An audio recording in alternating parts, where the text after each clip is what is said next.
Hey YouTube, welcome to an extra special MicroPod this evening. As you've probably seen on Twitter and Facebook and everywhere that we've been able to post and shout out about this podcast. It's a real big special one for us tonight.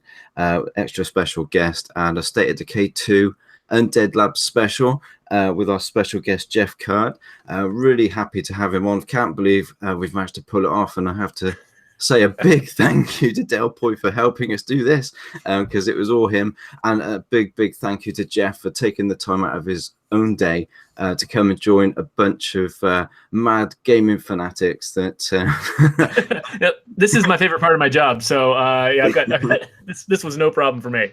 That's fantastic. We can't thank you enough. I mean, we are just mad gamers, and to actually get somebody on who works on such big projects for Xbox and Microsoft is a big thrill for us. So thank you very much for coming on.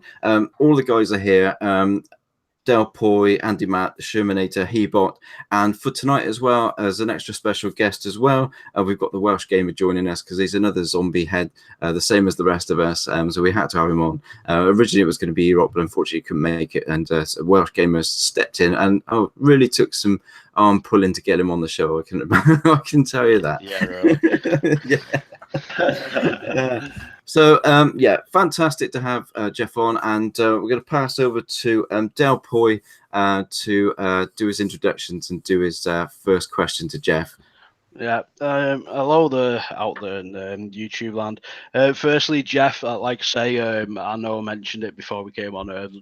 Thanks a million for coming on, because this is like a huge coup for us to actually get someone from Undead Labs on the show.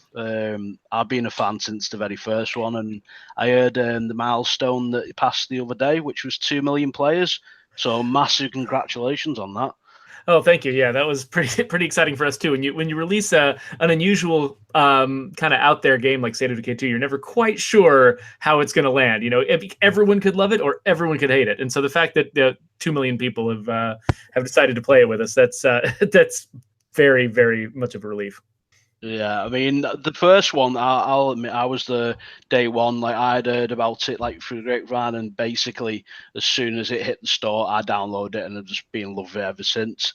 Now, I remember for the first one, I did I don't know whether this was a rumor or whether it was someone did mention in an interview.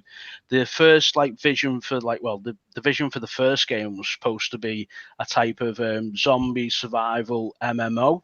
Now that you've worked with the second one and you've implemented the co-op, so you have worked on the online sense of part of it, do you think that it's a natural progression that maybe the next one might be an MMO?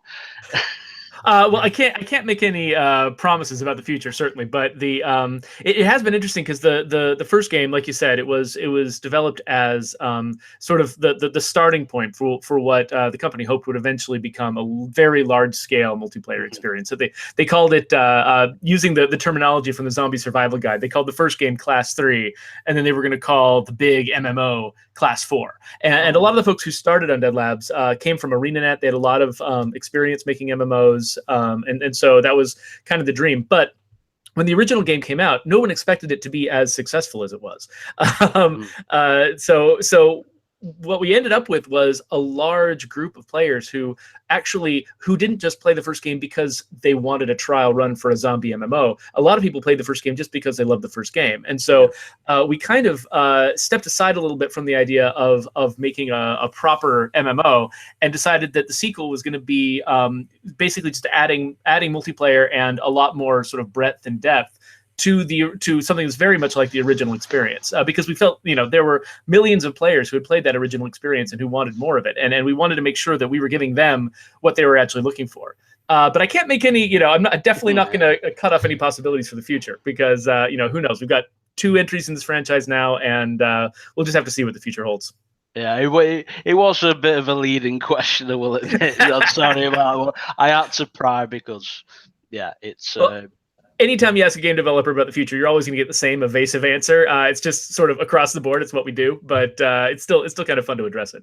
No, that's cool. I mean, I'll be honest. I still, I'd still play the first one, and then when the second one came out, I mean, you guys had just dialed it all the way up to 100. Everything is just more. There's just lots more to it. So yeah, it's just been a pleasure to actually play it. And I think I'll pass it over to Hebot now, because Hebot's got a question. Hebot, are you ready? Oh no, where'd Hebot go? No, I didn't go anywhere. I'm just a little bit intimidated. That's all. It's really unnecessary. Like when Del Boy talks about being a fan of the original game, I was just a fan of the original game. I didn't get hired until a few weeks after the original game came out, and so Right. I was just an enormous fan of Undead Labs. And when I got to come and work with them, I had massive imposter syndrome and felt like I didn't belong there.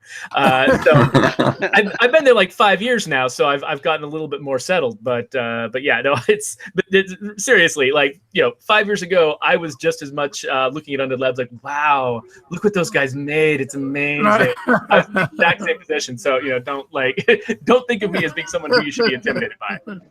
Well, thank you so much for the kind words. I'm Hebot, as you already know. I have a YouTube channel, and I'm also Hebot Powerful Gamer on Twitter, in case you happen to run into me. Okay. It's an absolute pleasure and an absolute honor to have you here. And as you can see, I'm a proud member of this panel. These guys are my family. These are great guys. We all resonate from what we call root gaming, because most of us have been playing since 79, 78. We've been around the block, like most of you guys in the development team. So my question basically that I want to know, because I really didn't dive into the first game, honestly, because I didn't like the idea of the permadeath, because I was afraid of getting into falling in love with a character and then losing them and being upset about it. But now that we're in that second stage where you guys added the the co-op and element into it, it makes it a lot more easier. So I have been playing it, and I'm having a blast, I gotta admit. And because I'm having such a blast with the game, my question is basically, would you guys consider in the future, right, perhaps through DLC, of course, adding maybe not necessarily a big epic boss fight, but maybe semi-boss fights or middle ground boss fights within the sections of each map? You know how the maps are kind of divided into like 4 sections, the way you guys laid it out. Maybe in every section, once you finish all the objectives in that section, then you have a boss encounter, just to kind of give it more of a old school style video game in-depth kind of feel with the RPG and MMO element style that it already has, from nature, of the game itself. That's an interesting question, because one of the challenges of working with State of Decay is the fact that it's got such an unusual structure to it. Because the original game, actually, the map for the original game was divided pretty cleanly into about 4 different sections, and one of them was even cut off from players at the very beginning, and there was kind of a progression, certain missions you had to complete in order to get access to different parts of the map. But largely, everything was very free flowing. It's like we didn't ever. There were certain missions that took place at certain locations, but a lot of the missions were just sort of randomly distributed across the map, and you never quite knew, what experience you were going to have compared to somebody else. And with the sequel, we actually kind of doubled down on that, and made it, and even the few missions that did take place in special locations in the original game, we even took most of that out. And so, like, every time you play the game, everything happens at completely random places. When you have one playthrough with your story, somebody else is going to have a different playthrough with their story. And what that means is, I don't think we even have the ability in our tool set to decide that a certain encounter has to happen in a certain physical location. There are places where we could sort of, like, if we knew which map you were playing on, maybe we could put, I think, like, the starter scenarios, for instance, always go to a particular suburban house. But that's basically it. And so trying to work in like a very specific encounter, a very specific mission into each map would actually it would kind of challenge our tool set. We built our tool set up to make the game in this very weird, free flowing, randomly generated way. And one of the things that we actually kind of learned as we were going is we built up this tool set that was very good at generating random things. And then every time we tried to create a specific thing with that tool set, it was like this massive headache headache trying to get anything to happen. Like when we built the tutorial sequence, or like the series of events right after the tutorial, where you're first learning the game and getting into your first community and your first base. All of that was some of the hardest mission scripting we had to do, because the entire game was built not to do that. It was all assuming that, we should just put, everything should be random. All the characters should be random. Trying to make those initial 8 characters, you can choose which pair you want to play at the very beginning of the tutorial. Like making those characters actually look the same all the time and be able to find their models and their names and the right traits, even though we were locking them down. That was actually way harder than anything else we did with the character system. Okay. It just wasn't built that way. So that's the long-winded, circuitous way to get the answer, which is probably not exactly the way you described it. We probably would have a lot of trouble building something exactly the way you described it. But that said, I would not be surprised at all if at some point in the future there were some, expansions to our list of available enemies. But we'll just have to see. But the thing is, like, whatever it is we end up adding to the game over time, it's probably going to be constructed about the way the game is constructed, which is lots of randomness, lots of things that you can't really anticipate. I love it when somebody is brand new to the game, and the very first time they go somewhere and they see a juggernaut for the first time. We didn't, we never planned those situations out. Like, we didn't decide when it is each player is going to see a juggernaut for the first time. Gotcha.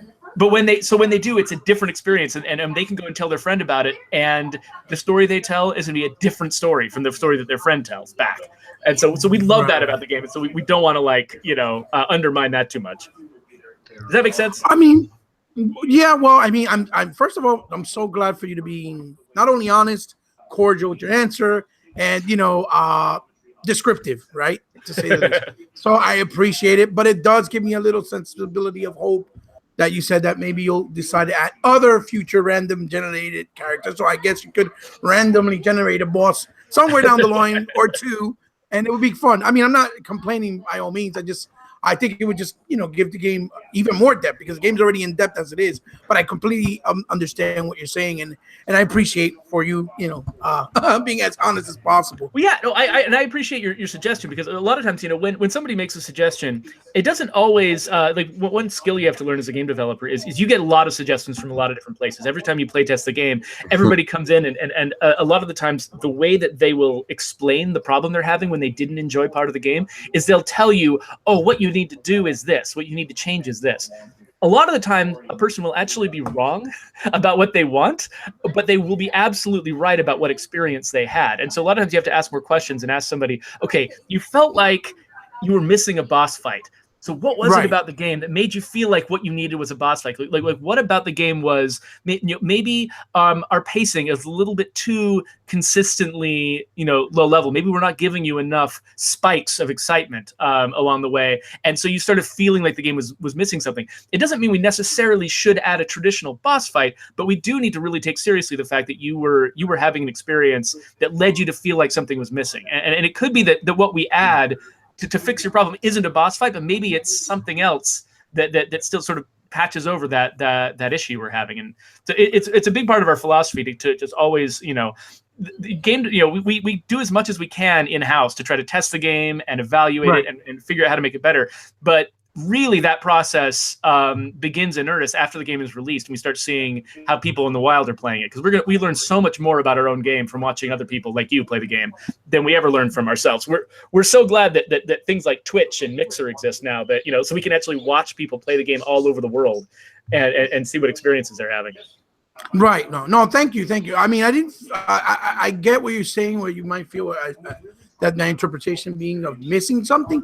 I just think it will make the game even better. The game's already great. I'm just being greedy because I'm enjoying myself. Basically. Well, I'll definitely take that in mind, and whether or not it's the kind of thing that we could integrate into a DLC pack, or if an idea like that ends up being just too much of an ill fit for our tools. it's in my brain now. And so, whatever we do with the franchise in the future, that's now one of the things that's sitting there in my brain, waiting for a chance to come out. And that's kind of how it works. That's how it works all the time, right? It's like, you just hear things throughout your life, and they're just waiting up there in your brain for when some game, some project, presents a new problem for you to solve, and you're like, oh, I've got this thing. I don't remember where it came from, and I'm not going to be able to put you in the credits, right. but I got this thing in my head. Thank you so much, Geoff. Listen, with that being said, thank you again for your answer, for being so kind, and I will pass it over to my brother from under the console, Shermanator.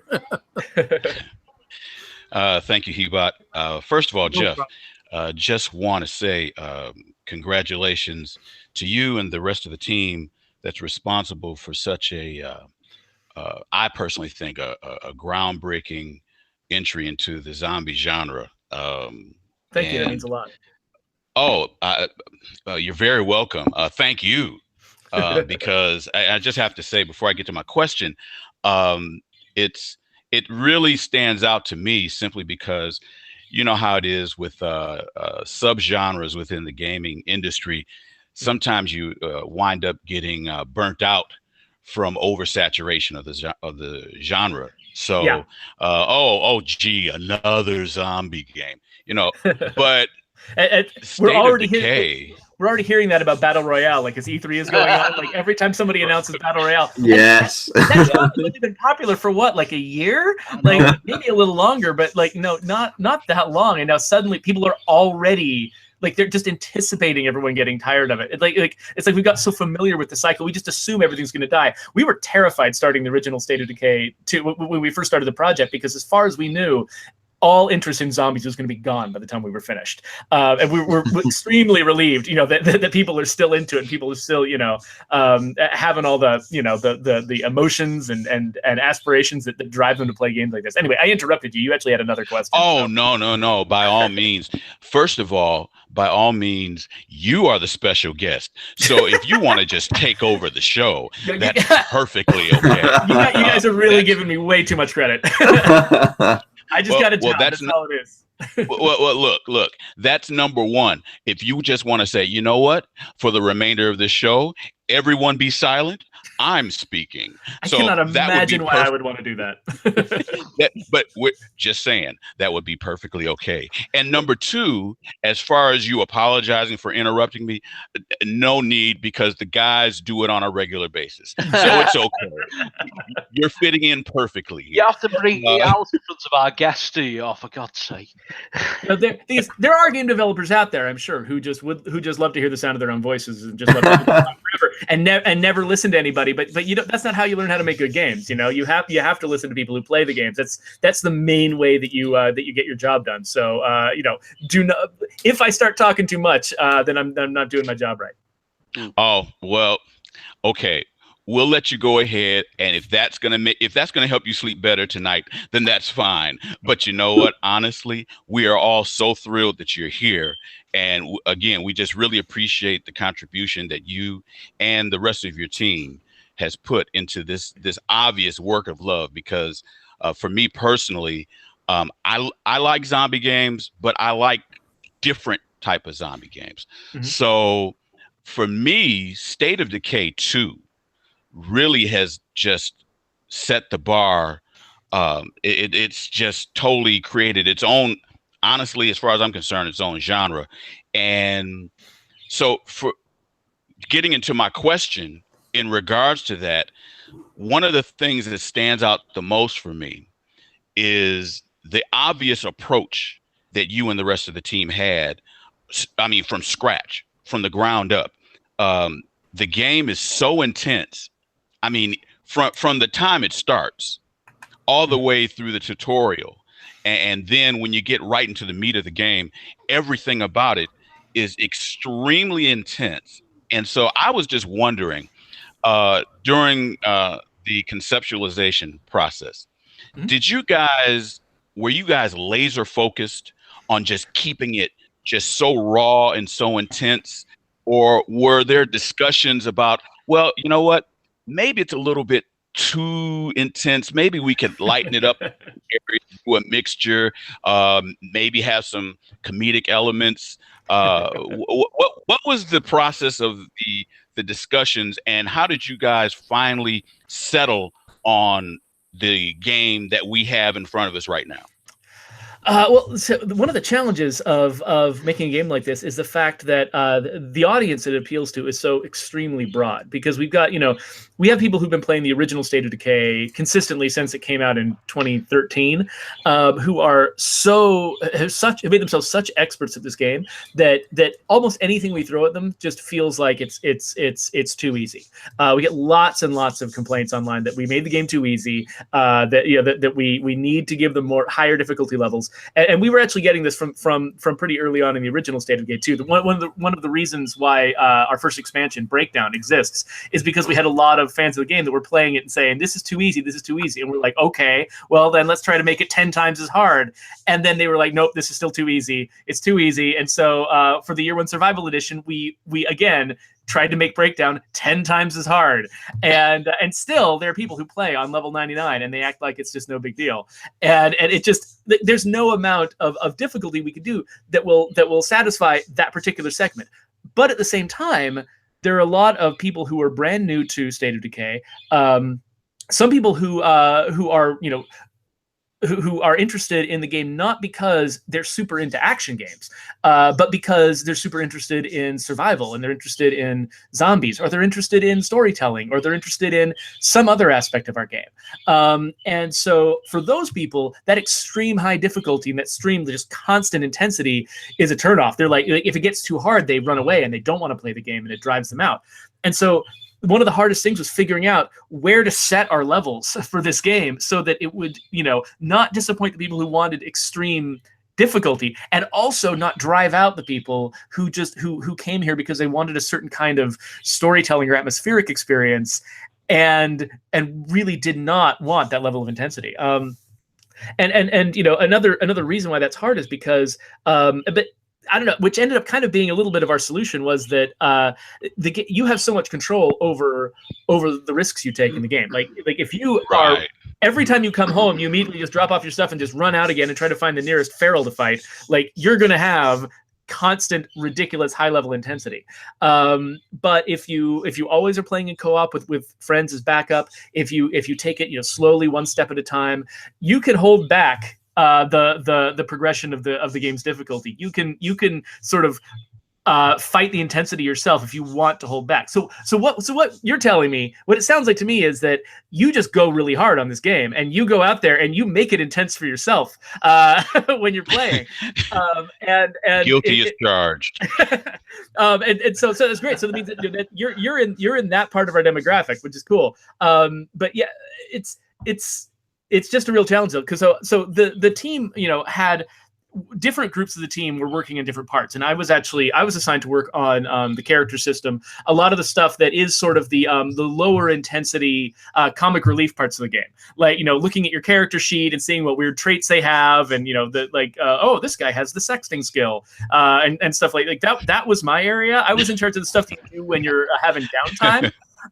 And then there were a lot of there was another part of the team that was all about making the action work, and that part of the team, they did. I was really impressed at how well they worked together and collaborated and iterated on the combat system. Like, if you played the combat system the way it first existed a couple of years ago, it was very different from the combat system you see now, and a lot of the process of how we got to where we are now was people just playing and playing and playing and tweaking and tweaking and tweaking that combat system again and again, and working. It was the level of collaborations going on there between designers and programmers and animators to make every moment of that combat feel as slick and intense as it does. It came from them just playing the game repeatedly and just being dissatisfied with their own work and trying to make it better. So I guess you're getting a little bit of that group's sensibility of what feels good, what feels intense, and then part of it is, like I said, it's a personality test. You found the game that you were going to go out and play. That was me talking too much. You know what? No. That was not too much at all. I prefer a more detailed answer than just just a quick, okay, I'm going to say what I got to say, and just no. I really appreciate the detail, and you're right. You pegged me 100%. Yeah, I'm the guy. I'm the one guy in the group that that gets bored Leroy easily. Jenkins? So I'm like, okay, I'm yeah. There you go. Exactly. So I just, again, I really appreciate the obvious time and effort and dedication that you and the rest of the crew have put into the game, and the amount of deep thought, because even your explanation, just listening to it, makes perfect sense. It sounds to me like you're saying that you wanted to cover all the bases as best you can. If you're into intensity, hey, we got something for you.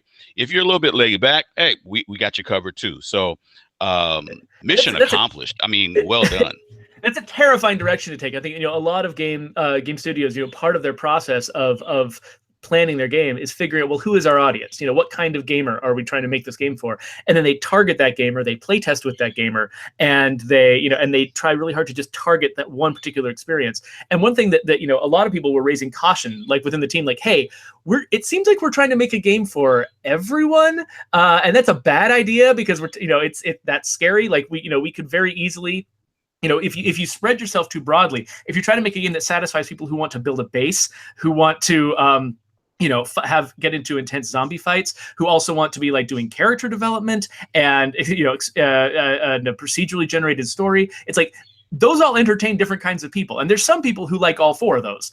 But there's a lot of players out there who are into one or the other, and whenever we spend a ton of time on one part of the game, it risks that we're going to detract from another part, and trying to balance all these elements of the game so no one of them takes precedence over the other. Like so we don't, if we make the base system too deep and complex, it becomes intimidating for the players who just came here for the action, and then they can't get into the game. But if we make the action too intense and too complicated, and fill it with like Bayonetta combos or something like that, then the players who came here to build up the base, they get driven away. And so this game kind of had to be, we had to decide not just make it intense enough or make it deep and complex enough. We also had to know when to hold back and not make it any more complex. And because designers, like by our very nature, like we always want to make everything 10 times as complicated as we actually get to. And so each of us on the team had a dream in our head of like, and you can, this is true of almost every game. You take any system from any game, and you can know that the designer of that system had a version of it that was 5 times as big that they had to cut down in order for it to make any sense to a player. But one thing that you keep saying that I really absolutely love is the fact that I came on this podcast because I'm sort of the stream guy at the company, and so I do a lot of like public facing stuff. But you keep saying, not just me, but you keep referencing the fact that there's an entire team of 60 people who worked on this game, and I only did a very small part of it, and I wasn't really in charge of anything. I was character system guy. I wrote a bunch of tutorial tips and loading screen hints, made some missions, did a few things there, but there are like 50 some other people who also contributed each of their own talents and experience to the game. And the fact that you keep referencing the entire group means that you understand that there's a game is never made by a single person. There here and there you'll see a studio trying to hold up one individual as being sort of the creator of all of their games. And I don't really want to work at a studio like that. I like a studio where we can all recognize that this is a collaborative effort, that no one can make, that it's very rare to find a person who has all of the skills necessary to make an entire game. Games are almost always completely collaborative, and there's I couldn't do the crazy stuff that I got to do with this character system. I would never have gotten to do if there were not 50 some other people who were also doing everything they could to make all of their parts of the game work. So thank you for continuously giving credit to everybody else on the team, because that's I always feel weird being the guy who's standing out in front talking to people, because there's no reason why why am I in the limelight? That doesn't make any sense. I just joined the team late and made some character stuff. So I appreciate you just reflexively giving credit to everyone else. Oh, well, you're very welcome. And I'll echo the sentiment as far as thanks for pointing me out, but I'm not the only one in this crew. Oh yeah, the whole that crew, feels the whole that crew way. has been doing that. No, I Yeah. appreciate it. Everybody's been saying it. So Yeah. Well, you know what? Thanks so much for your detailed answer. And with that being said, let's pass it on to. Let me look at the script here. Okay. We're gonna go to the Grand Poobah of the gaming internet. His name is Bowen. Bowen, take it away, sir. The Grand Poobah. I'll take that, no problem. Geoff, Yes. thank you very much for being here, sir. You come across as a very well-mannered, down-to-earth, humble dude. You clearly come from only a in place- comparison to stereotypes of Americans. So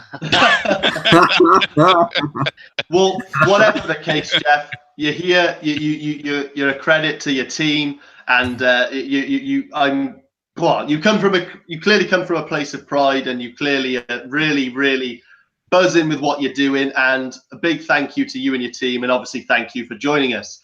As Micro touched on earlier, he asked me a few days ago, it was quite last minute, like, oh, would you like to be on? And safe to say it took very little persuasion.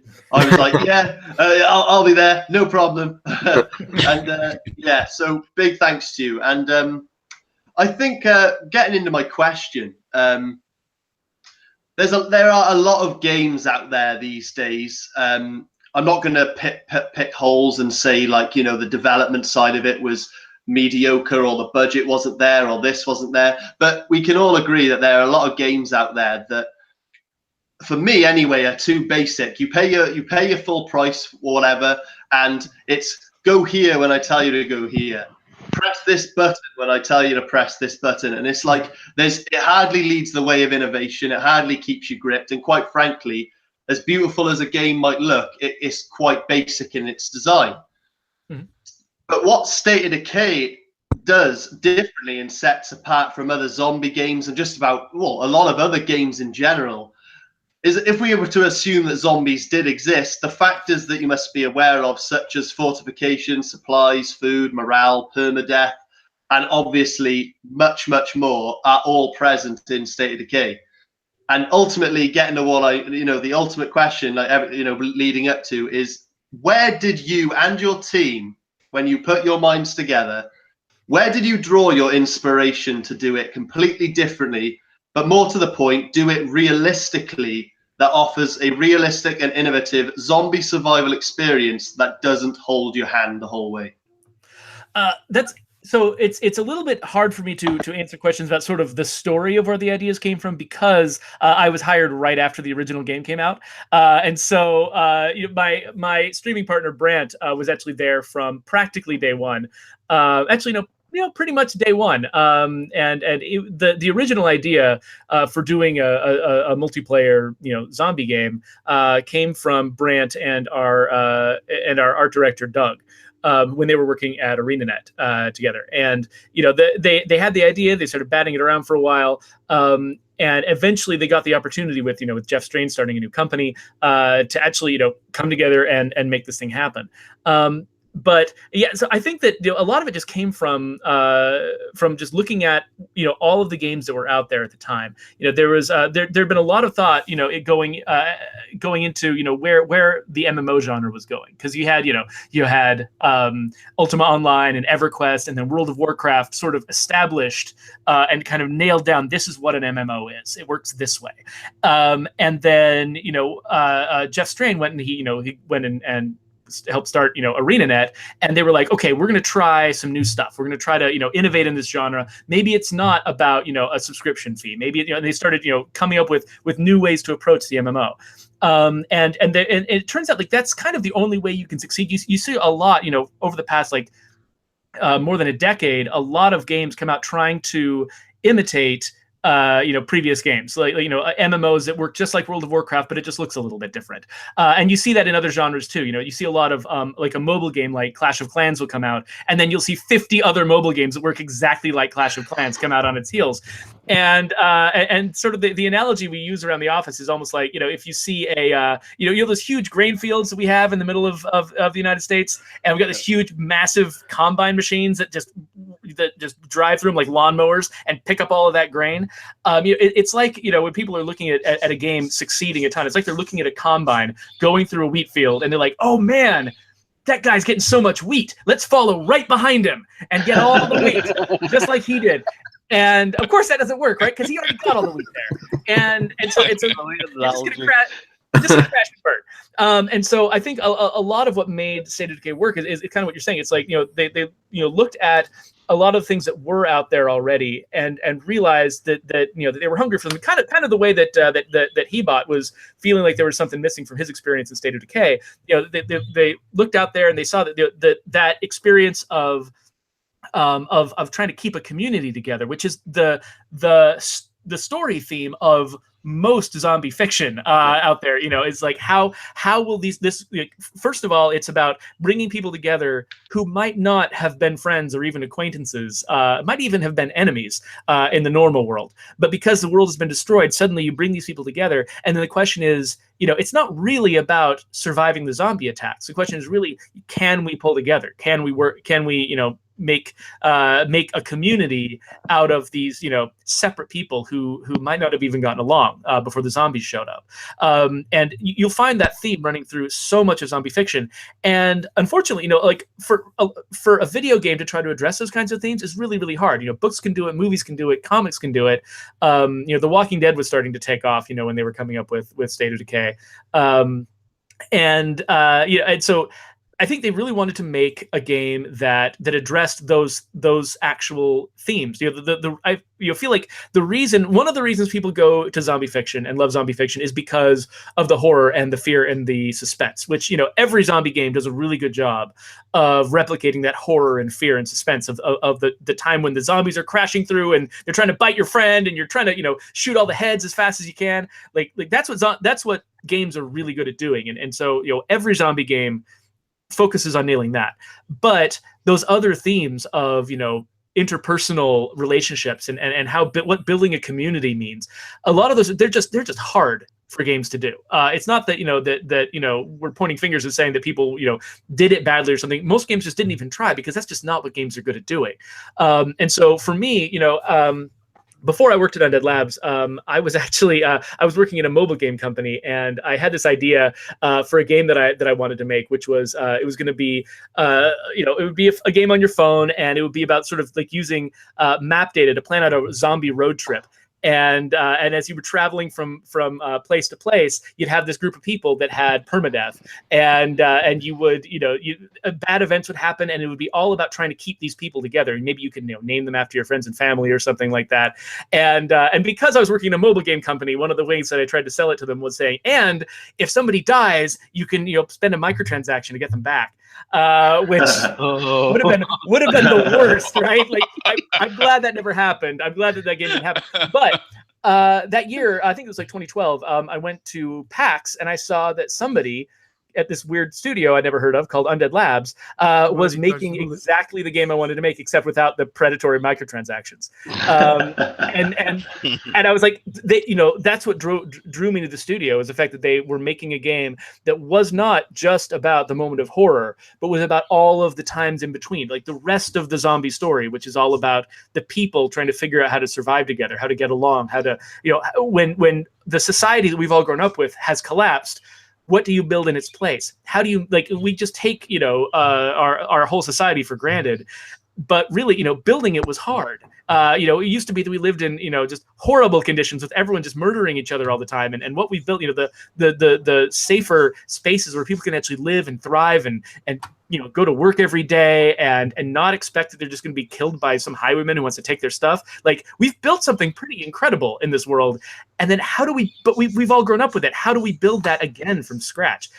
Those kinds of questions, I saw them making a game that was answering those questions. And it was something that I didn't think I'd seen anyone make before. I was really excited to make it too. And so I was very lucky that, that after about a year after I first started throwing myself at them, they eventually decided to hire me and brought me along for the ride.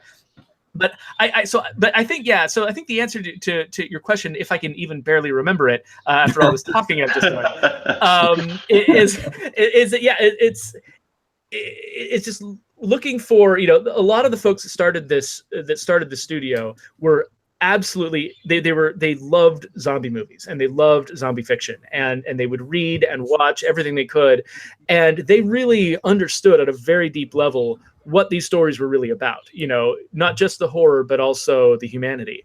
And it's incredible that they, you know, that they decided to try to make a game about the humanity, because games, you know, on their face, you look at them and like, they're not good at that. Games are good at making things explode and shooting things and maybe cutting things in half. And they're good at, you know, moving pieces around on a board, you know, but are they great at doing humanity? It's something that, you know, a very small few developers have figured out how to do. And, you know, and we still feel like we're still experimenting in that zone. But I'm thrilled that we actually, you know, that I got to work at a studio that is looking for those gaps, those things that games historically have not always done well, and are trying to fill in those gaps and create something new. No, Geoff, that's a fantastic answer, mate.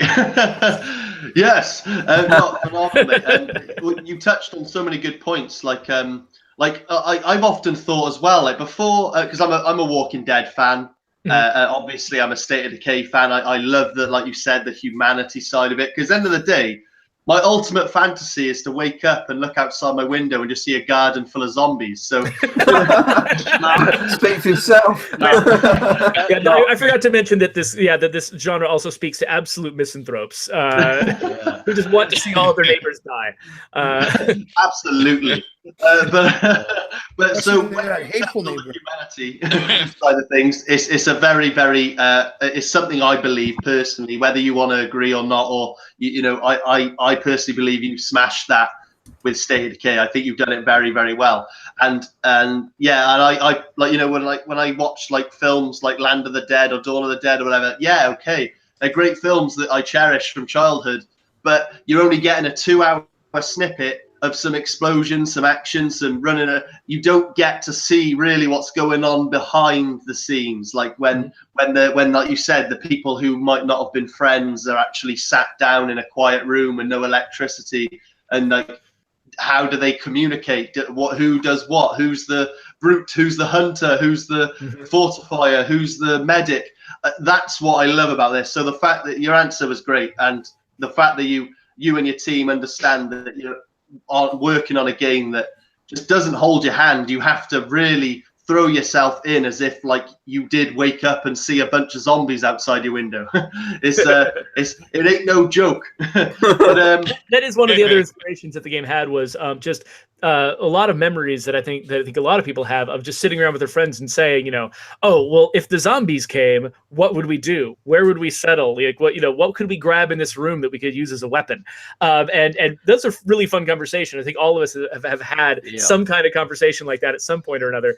And another thing that I think, you know, folks wanted to do with State of Decay was give people a place where they could try to start answering those questions, right? They just like say, okay, well, I said that I would do this, you know, that would focus on farming and food. Well, go try it out. See what you think. Yeah, that's pretty much a conversation I have daily. to someone. It's usually like, oh, hi, nice to meet you. I'm Bowen. So what would you do if the zombies came? Well, to be fair, we're not really like, you know, that far away from a zombie apocalypse, because all they need to do is just like mutate the rabies virus with it. So you know what I mean? One can dream. I know. I keep dreaming about it. It's not gonna happen. You walk around most town centres these days, it's like being in a zombie apocalypse. So. Very true. Very true. Another thing I really like about the zombie genre is I tend to really like stories that, you know, there's a lot of like sort of your standard blockbuster movie story. You know, it sets you up with a bunch of danger at the beginning, and the danger gets worse and worse, and then at the very end you defeat the danger, and then everyone is happy and everything is solved. And what I really like is stories that push you, that push the despair leading up into that last moment. They push the despair so hard, and they make you feel like, oh, there's no way anyone could possibly survive this. Humanity is dead. Let's give up hope. And I love the harder they push it, the more they push you deep into the feeling of despair, the less hope it takes to make you feel relieved. And so like a story like Children of Men, I mean, that world is over. You know, I mean, everyone is just giving up. England is the last place where anyone has any hope at all, and it's rapidly waning. And the hope that they give you at the end of that movie is what? Like one pregnant woman got to a boat. That's it. But I was so relieved, and I was so happy at the end of that movie when that happened, and I realized like that they managed to make me happy with so little, because they had made me so miserable before. That mix was so powerful. And zombie stories are the best at that, because, you know, they start from the premise that almost everything is destroyed. We're never getting the world back. And then how little hope can they give you to make you feel better at the very end? And some of them just don't at all. Some of them are saying, nope, we're screwed. That's it. It's over. But like my favorite recent one was The Girl with All the Gifts, which you know, they literally, like, I mean, I don't want to spoil it for anybody because it's a fairly recent movie, unlike Children of Men, but like the version of hope, they don't even give you real hope at the end. The version of hope they give you is so tiny and minuscule. But they pushed you so far into despair before they got there that you accept it. You're like, yes, please. And then you start, you know, like a thirsty man coming out of the desert and just like licking up, you know, like you know, I don't know, sweat off the back of a toad or something. Because like the slightest bit of moisture will make that man happy. Like that's how you feel at the end of Girl with All the Gifts. And so, you know, so that's why, you know, that's why one of the houses in the game is named the Just No house. It's after one of the. I was gonna say I spotted that house and I've seen the film, so like I was like, no way. But yeah, that's a good film actually. I'll definitely recommend that. Yeah, I was really and it also has Naomi from The Expanse has a very small part in that movie, and I was like, oh, it's Naomi from The Expanse, and then oh, never mind. Yeah, she's not in this. Geoff, thank you very much, sir. I appreciate you answering the question and making me laugh. And I'm going to pass you over to my man, the beard with legs, Andy Mack. Take it away. Well, cheers for that, Welsh. Well, I'm going to continue what everyone else has said. Pleasure to have you on, Geoff. Thanks for taking time out of your day. I'm going to go straight in. My question is, will we see any zombie movie-inspired vehicles in the future DLCs? So, you know, I'm not really allowed to talk about future DLCs and things like that. I can... we definitely, I mean, we've got a lot of folks who around the studio who do love, they're big movie fans. They love to insert references to things in the game. I mean, if you look across our maps, you'll see all kinds of just weird random references. To sometimes it's zombie movies, sometimes it's just favorite directors. I know that I believe, I don't even remember what it was now, but I remember there's this there's a water tower that you can climb up in State of Decay Lifeline, in one of the expansions for the original game. That was completely decorated with graffiti that was all like honoring one favorite director that the map artist had, and the game is just full of that, like Easter eggs, references to fans of the game, quotes, to movies that we loved, quotes like there was that one. There's that one mission in the game. Andy, our lead what's his name? Our lead writer, had so much fun with the action movie mission. I don't know if you guys have seen that one yet. Yeah. Is it the federal one, the one with the Arnie references? The one that is just full of like almost every line is a quote from an action movie. And okay, get this. This is how like amazing Andy was. So. We've got a lot of different voices in our game, and each voice has actually got its own set of lines that were written separately for it. So that people, you know, so basically each voice can kind of express a different personality and say things a little bit differently from other people. And so because he knew that he had some voices that were older and some voices that were younger, he actually wrote completely different lines for the younger characters, because they would be referencing different movies that they saw in their childhood compared to the older characters. So if you have an older character, they'll be making, you know, 80s Arnold Schwarzenegger movie references, but if you have a younger character, it'll be like The Matrix and stuff like that. So that's the attention to detail that goes into the Easter eggs in this game, and that's what you get when you have like a lot of you know, developers who are all, you know, huge fans of these genres, and each of them individually is given like.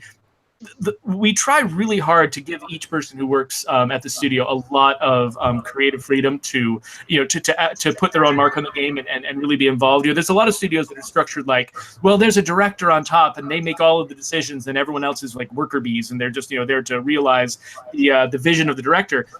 That's the way movies work a lot of the time. And some people they want to emulate movies when it comes to making games. But at our studio, we're big believers in the idea that games work a lot better if actually there are a lot of active creative minds involved with them. And so you end up with I had tons of free reign with the traits and skills and character names to just kind of to do what I wanted with them. And so I got to put, a ton of just weird, random jokes and references and things like that in there. And the artists got to do that with the world, and the animators, some of them know exactly where each of those animations come from. And some of them are references to movies or weird videos they saw on YouTube. Everybody gets to kind of get some freedom to do that kind of thing with the game. And it makes your job a lot of fun when you're not just, a worker bee. And so when we, as we're going forward and planning future projects, we're actually trying to change our production practices to make that even more pronounced, to take what we've learned from, the difference between just giving someone a list of tasks and giving someone creative involvement. And we're going to try to make the creative involvement happen even more, so that this game can really sort of pop out the personalities of all the crazy and talented individuals that we have in the team. Thank you guys very much. Thanks very much. And going on to Microbox of X. I completely forgot your question. I hope I ended up answering it. Like a late build moment here. Not worthy. Oh, guys, well, I'm really, really pleased so far. It's gone really well. So again, I just want to thank you, Geoff, for joining us this evening. I know the guys have been really looking forward to it. So, and as has been iterated throughout the entire podcast, we do understand it's a team effort, just like the podcast. So we do appreciate the whole team. So I'll get to my question. Erock's actually in the chat, as I mentioned, but when we started, Erock was supposed to be here this evening as well, but he couldn't make it, unfortunately, due to work commitments. But he did send me a question that he wanted me to ask, which was quite a good question because it would have come from me as well. So it sort of I'll be the judge of that. Go ahead. This is coming from both of us because neither of us really played the first State of Decay. And I think, judging from Erock's question, I believe for the same reason. We're both around about the same age. I'm getting no younger. I'm a massive zombie fan, and I always have been. I love the movies. But as I've got older, I've found that sort of games with suspense and anticipation, dread, intensity, and all that lot, I just can't seem to handle them anymore. I'm getting so old. And games really have me on edge now. I don't know whether that's just my age or what, for whatever reason. And I've been feeling the same way, as I've gotten older, particularly as I've gotten more responsible. I've had, I've got 4 kids and a very, demanding job. And I feel like a lot of it comes down for me to time. Back when I was younger and I felt like, well, I could play a video game for 12 hours today. It's Saturday and I have no responsibilities. It's very easy to get emotionally involved in the game and dive right in and get very, and get excited by all the crazy emotional stuff that's going on in the game. But now I'm like, well, I might have 30 minutes to play a game. I don't want to get deeply emotionally involved in something. And if something sounds like, oh, it's going to be very intense or scary or tragic, or is going to really be trying to tweak my emotions, I'm like, maybe I'll save that for later. Maybe I'll, I'll play something quick. I'll play, a quick, game of, oh, my computer's making weird noises. A quick game of Slay the Spire or something, which just doesn't require me to get emotionally involved. It's just a fun little lark, Yeah. Anyway, so that I'm having the same experience that you're having. So that's it. I mean, what we were going to say. I mean, obviously, I think Erock was having the same problems. We really struggle with that sort of anticipation and dread, and the fact that your decisions in this game have quite an impact on everybody in the group that's in the game. And for me, I can't deal with that. Anyway, so I bought State of Decay on the Xbox 360, and I couldn't handle it. And it came out on the Xbox One, and the State of Decay was it the Year 1 Survival Edition. Yeah, I tried it. I tried it. I couldn't deal with the anticipation. I was like, oh my god, I can't deal with this. I'm getting older as I'm playing it. But we've both got State of Decay 2, obviously, and we can't not play it, if you know what I mean. I mean, I'm like, I struggle for game time. It's very difficult sort of juggling family life and everything else that goes along. So, but the time I have had on the game, I absolutely love it. I can't stop playing it. It's my go-to game. And it's been the same for E-Rock as well. I mean, he's been loving it. So the question was, let me get to the question. As a gamer who's never really played the original State of Decay, I found State of Decay 2 very easy to pick up, play, and get immediately immersed into the whole atmosphere and the game world, without needing to know too much about the previous history from the first game. Was that the team's plan? Was the idea to make it, although it's a sequel, was the idea that people could just come in and pick up and not have to have played the first game?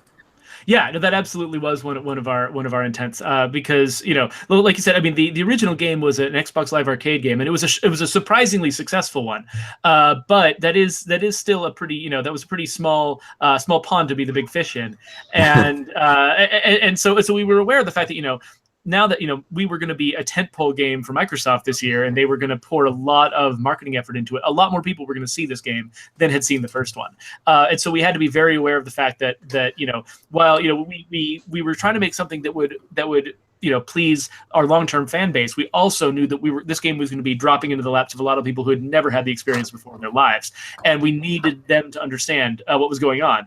Because I've played, I've had experiences where I had not played the original game in a series, and I tried to play one of the sequels, and it just assumed that I knew everything and that I was already into this game, and that all I was looking for was the tiny details.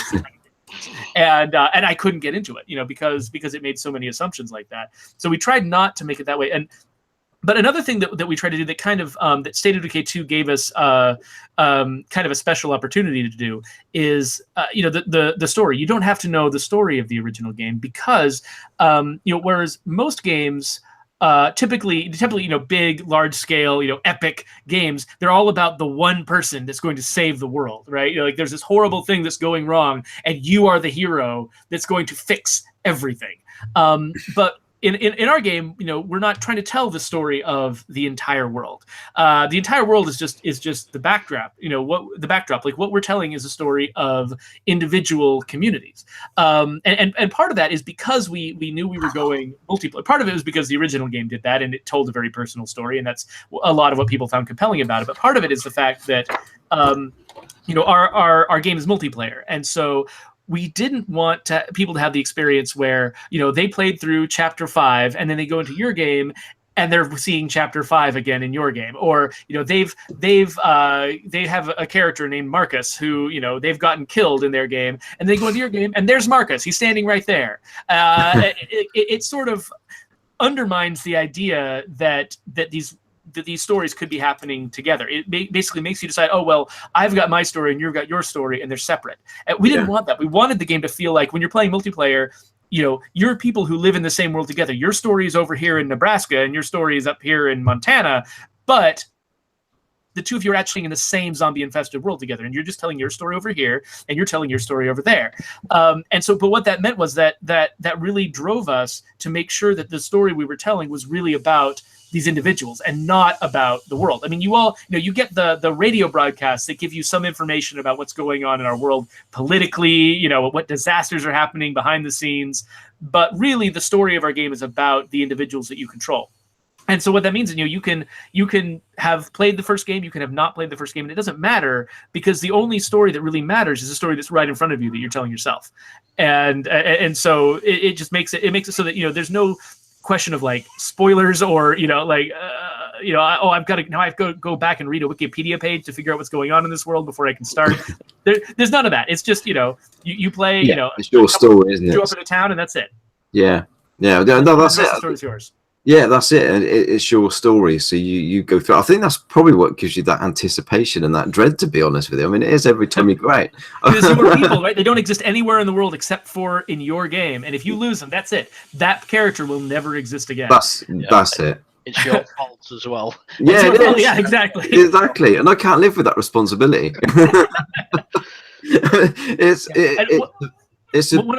Sorry, go ahead. Oh no, go on. Sorry.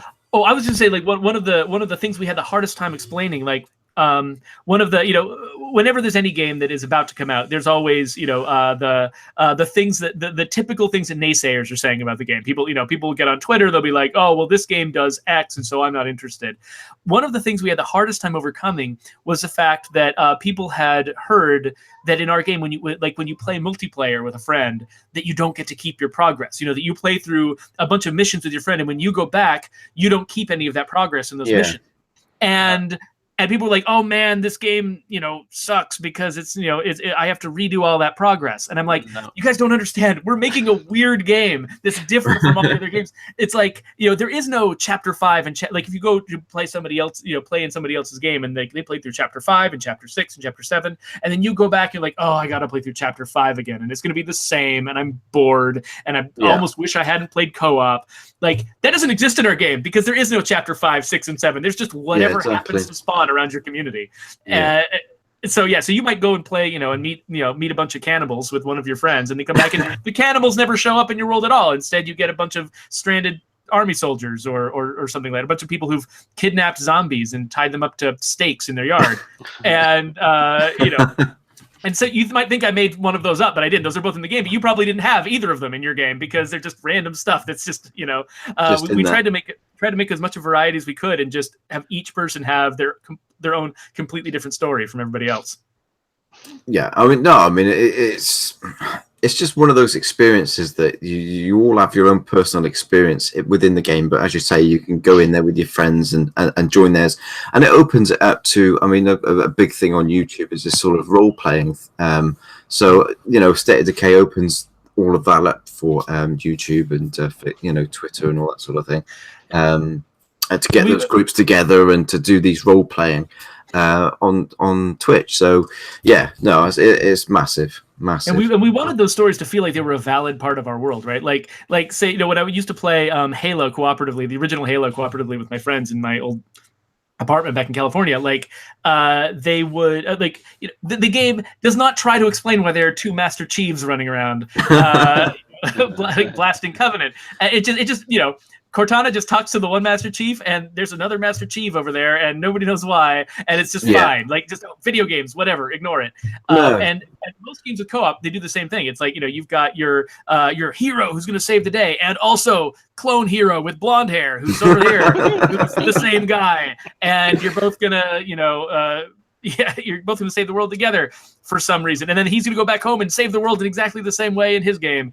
Like when people see people playing this game on YouTube or on Twitch or wherever, or just go and play with a friend, we want it to feel like all of the stories they're telling are legit parts of our world. Like all of these events happened. They're all real. You watch somebody on Twitch, that happened, and you play your own game, that happened. All of these stories exist in the same world. Like it's a giant anthology with millions of different short stories, all telling what's happening in this vast zombie infested world.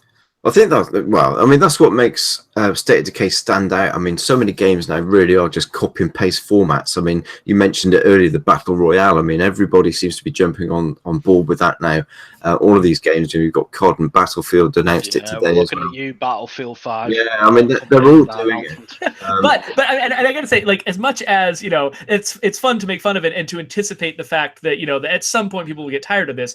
I remember the day back in 1994 or something when shooters were not called shooters, they were called Doom clones, right? Because Doom was the shooter, and everybody else who had made a deathmatch game, they were just copying Doom. And now deathmatch games, it's just like baseline. It's just like that's just a thing you do. Nobody's copying anybody else because they have a deathmatch mode. And so I suspect that at some point, 5 years from now or whatever, the Battle Royale mode, that'll just be a thing that most games have, and it won't be like every single game has to have a Battle Royale, or all these stupid uncreative Battle Royale games. It'll just be like Battle Royale is just like do you have a settings menu in your game? Well, you also have a Battle Royale mode. Every game will have it.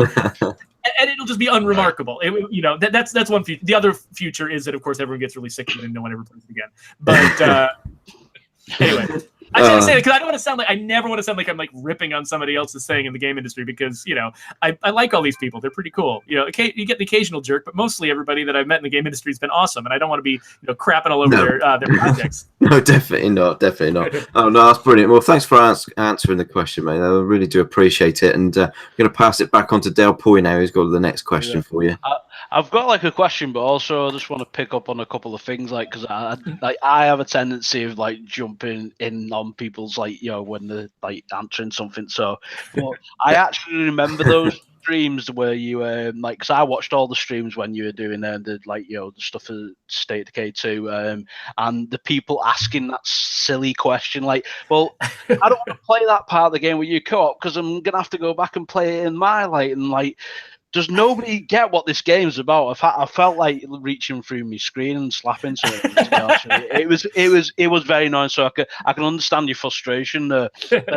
Also, as well, harkening back to that Arnie reference, I played that mission and it was brilliant because it had quotes out of Predator and Commando, and one of the ones out of Commando was changed to I told you I was going to kill you last, Feral. I lied, and that's like out of Commando, out of stitches. I'm sorry for going off on a tangent there, but no, that's great. That was a brilliant thingy mission. I love that one. So I was not allowed to watch that kind of movie when Commando originally came out, so I actually watched it as an adult when I was in film school, and it was really interesting to me seeing how action movies had changed over time because you got really used to the idea that people have if someone's shooting bullets at you, you have to hide behind something, and if you're going to be an action star who survives stepping out into a firefight, you need some kind of magical powers. You got to be like Neo from the Matrix or like the guy from Wanted or something like there has to be something very special about you if you're just going to walk out into a hail of bullets and survive. But in Commando, those were not the rules at all. In Commando, you would just get a minigun and just walk out and like just rotate slowly and kill everyone, and everyone is firing at him, and it's just sheer luck that no one is shooting him.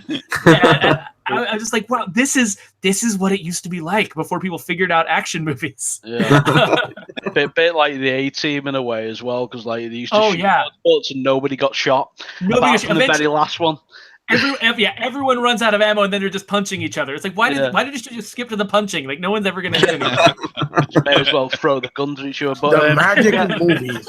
Yeah, but I mean, getting to my question, I mean, sort of a leading one again. Hopefully, like it won't feel like that too much. But go for it. Yeah. With the second DLC, I remember it being announced as being a horde mode. And I'm just wondering if if you could be able to tell us whether we'd actually have to use our own community for that mode. I don't think I'm allowed to say anything about it yet. And actually, it's one of those weird things where at the time that they posted the promotional copy that referred to it as a horde mode, we had not started working on it yet, and so that was very stressful for us because it's one of the things you learn very quickly in the game industry is when you start something and you've got a picture of it in your head and what it's going to look like. By the end, it looks completely different from what you thought it was going to be, and so seeing someone describe something you haven't even started making yet is just terrifying. And so we're like, oh man, okay, well, we better make sure that this mode works really well because somebody's already said what it's going to be and everyone's starting to imagine in their heads what it's going to be. So we are working on it, and it is the thing that is described that way is shaping up pretty well, but it's not done yet. So I can't tell you anything about it because it's not done yet. Like I can't, it was Brant and I talk about this all the time on the stream. Is the fact that on one level we love to be transparent. We love to share as much information. We like to show our game early. We like to get people's feedback. We like to we want people to feel like we're not just marketing shills that are just trying to get them to buy something sight unseen. Like we want them to be involved. And at the same time, we're also very aware of the fact that things change, that you find that you can try something and then find out it doesn't work. Even though it felt like a brilliant idea at the time, eventually you ship with a version of the game that does not have that thing. And if you hype that thing really hard at the beginning because you think it's going to work, then when people play the game and it's not there, they're like, oh, you guys, why did you promise this to me? You guys are liars. And, you end up just sowing a lot of bad feelings out there and disappointment. And so we're on this walking this razor's edge of trying to communicate as much as we can, but not saying anything that's going to lead people to feeling disappointed in what we ended up making. I can understand that. I mean, like I said, it was a bit of a leading question. You knew you weren't going to get an answer, but maybe you guessed. I was trying. You know what I mean? I'll be honest. I've worked in sales all my life. I use leading questions all the time. So he was trying his luck. I was trying a little bit, but I mean, there's no harm in that. I've got to be honest. Like, I am really looking forward to like both the DLCs that come out, but that one in particular, because I think that's going to be one of the interesting ones to play, because to put a hard mode into the game, like you just explained, like, you know, you said what it's going to be, and then like everybody's trying to jump and say, oh, it's going to be this, it's going to be that. It's going to be one of the most interesting like modes, because how do you make it work? So yeah, it's an interesting challenge, right? And so I can't say anything about the solutions we're finding, because I don't think we found all of them yet.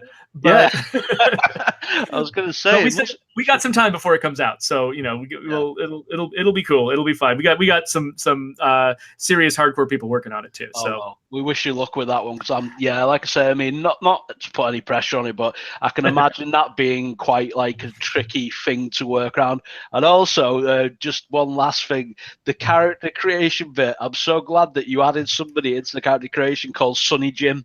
I'm sorry, but I laughed my head off when I saw that name. So we actually got we put so much weird stuff into our naming system.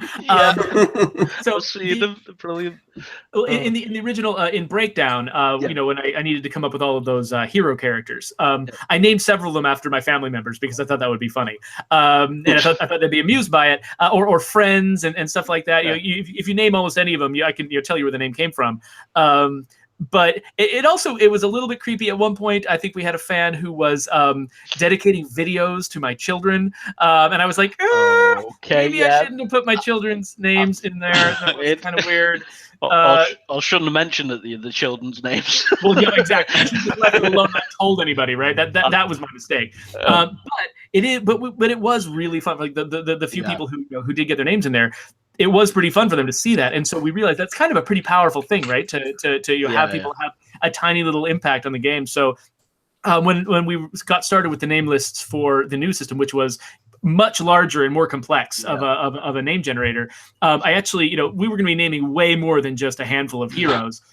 So I actually put out a call to the entire team, like, everybody, if you've got a family member or a friend or just a name you think is cool, just send it to me. We made this massive spreadsheet of all of these names that people wanted to get into the game. We put them in, and then our community director at the time, Sonia Weathers, was like, "Hey, let's do a contest and have fans of the game get their names into the game too." And so she did a contest, and everybody who submitted, basically, I found some way to work their name into the game somewhere. And so there's a trait you can get called Weird Name, right? Where the character ends up with a nickname that is one of the forum handles of one of our long-term fans of the game, and the trait description is just like, oh yeah, my friends all call me by my forum handle. It's really weird, and so there's a bunch of names that got in that way.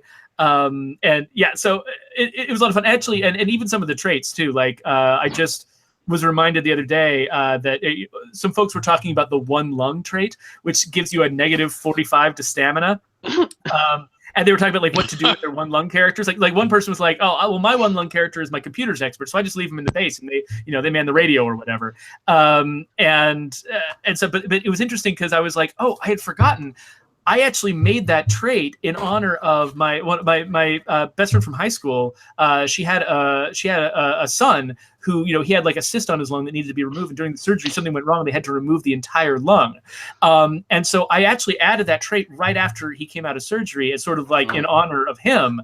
And because I wanted to show survivors thriving in our world having only one lung, and so I sent a message to her saying, "Hey, remember this thing that happened?" I put a little a comment on Facebook, underneath the post where she had announced that he had this surgery, and I was like, "Hey, your son is now impacting and inspiring people, all over the world through this game," and she thought that was cool. And so it's kind of fun, like to do that stuff. Like Another example is Luke is one of our has been following our game for a really long time, and he's an actual like bona fide graffiti artist, and so Brant actually sort of subcontracted to him a bunch of graffiti art that ended up in the game. So he made graffiti art of a lot of the names of like forum members and long-term State of Decay fans, and Brant put their names all over in the game using Lucas's art. So we try to put as much of that stuff in there as we can.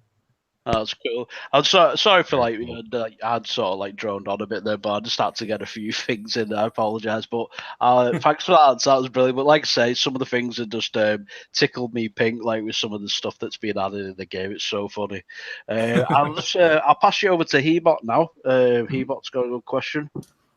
Hello, Hebot. Still there? Well, I didn't think that it would be such a nightmare to have thinking, and it makes perfect sense with the permadeath. You have to think about new names that are interesting and keeping it fresh. Wow, there's thousands of names in the game, and they all have to be divided up by like cultural background and gender and age, because because we could just put them all into a big soup, but none of the names would ever make sense. When you meet a person and you hear their name, you get a sense of, oh, I know a little bit about that person's background and their story. Or if the name comes out of nowhere, you want to ask them, where did your name come from? Because it's really interesting, right? And so we thought that one of the best tools we had for making our characters feel like real people was to have them trigger the same responses that a real person has. Like either you look at their name and you're like, oh yeah, I know that person's background, I know where they come from. Or you see the name and you're like, why are you called that? And then you start looking at their traits and see, oh, they're called Squirrel because they lived in a tree for a year. And stuff like that, like we wanted people to be able to chase down the origins of people's names in the same way that they can with actual human beings they meet in reality. Well, I mean, that's great because it gives me a good way to segue into my question and the whole idea of why I have the question. Because if something so minute as the naming, why is it so important to the game itself? Through the development process, it's something so simple, but yet so important, that you wouldn't think of, especially for us that are the audience and not really the developers. So I'm going to segue with that kind of process and thought in mind to my question, because first of all, I want to say thank you for you guys having the care and listening to the fan feedback and being bold enough to try to implement what the fans wanted. In this case, I'm talking particularly about co-op, and the co-op aspect of the game, because it really gave me a nice way to try a game that I didn't really get a chance to dive in because of lack of time, like Depoy said. I mean, MicroPod and E-Rock I kind of have the same, dilemma, because I'm a married man. I have 8 children. I have 5 kids in college. And so playing games is basically a luxury. I'm not going to complain about my 4 children ever again. I told him he should have taken up gaming sooner.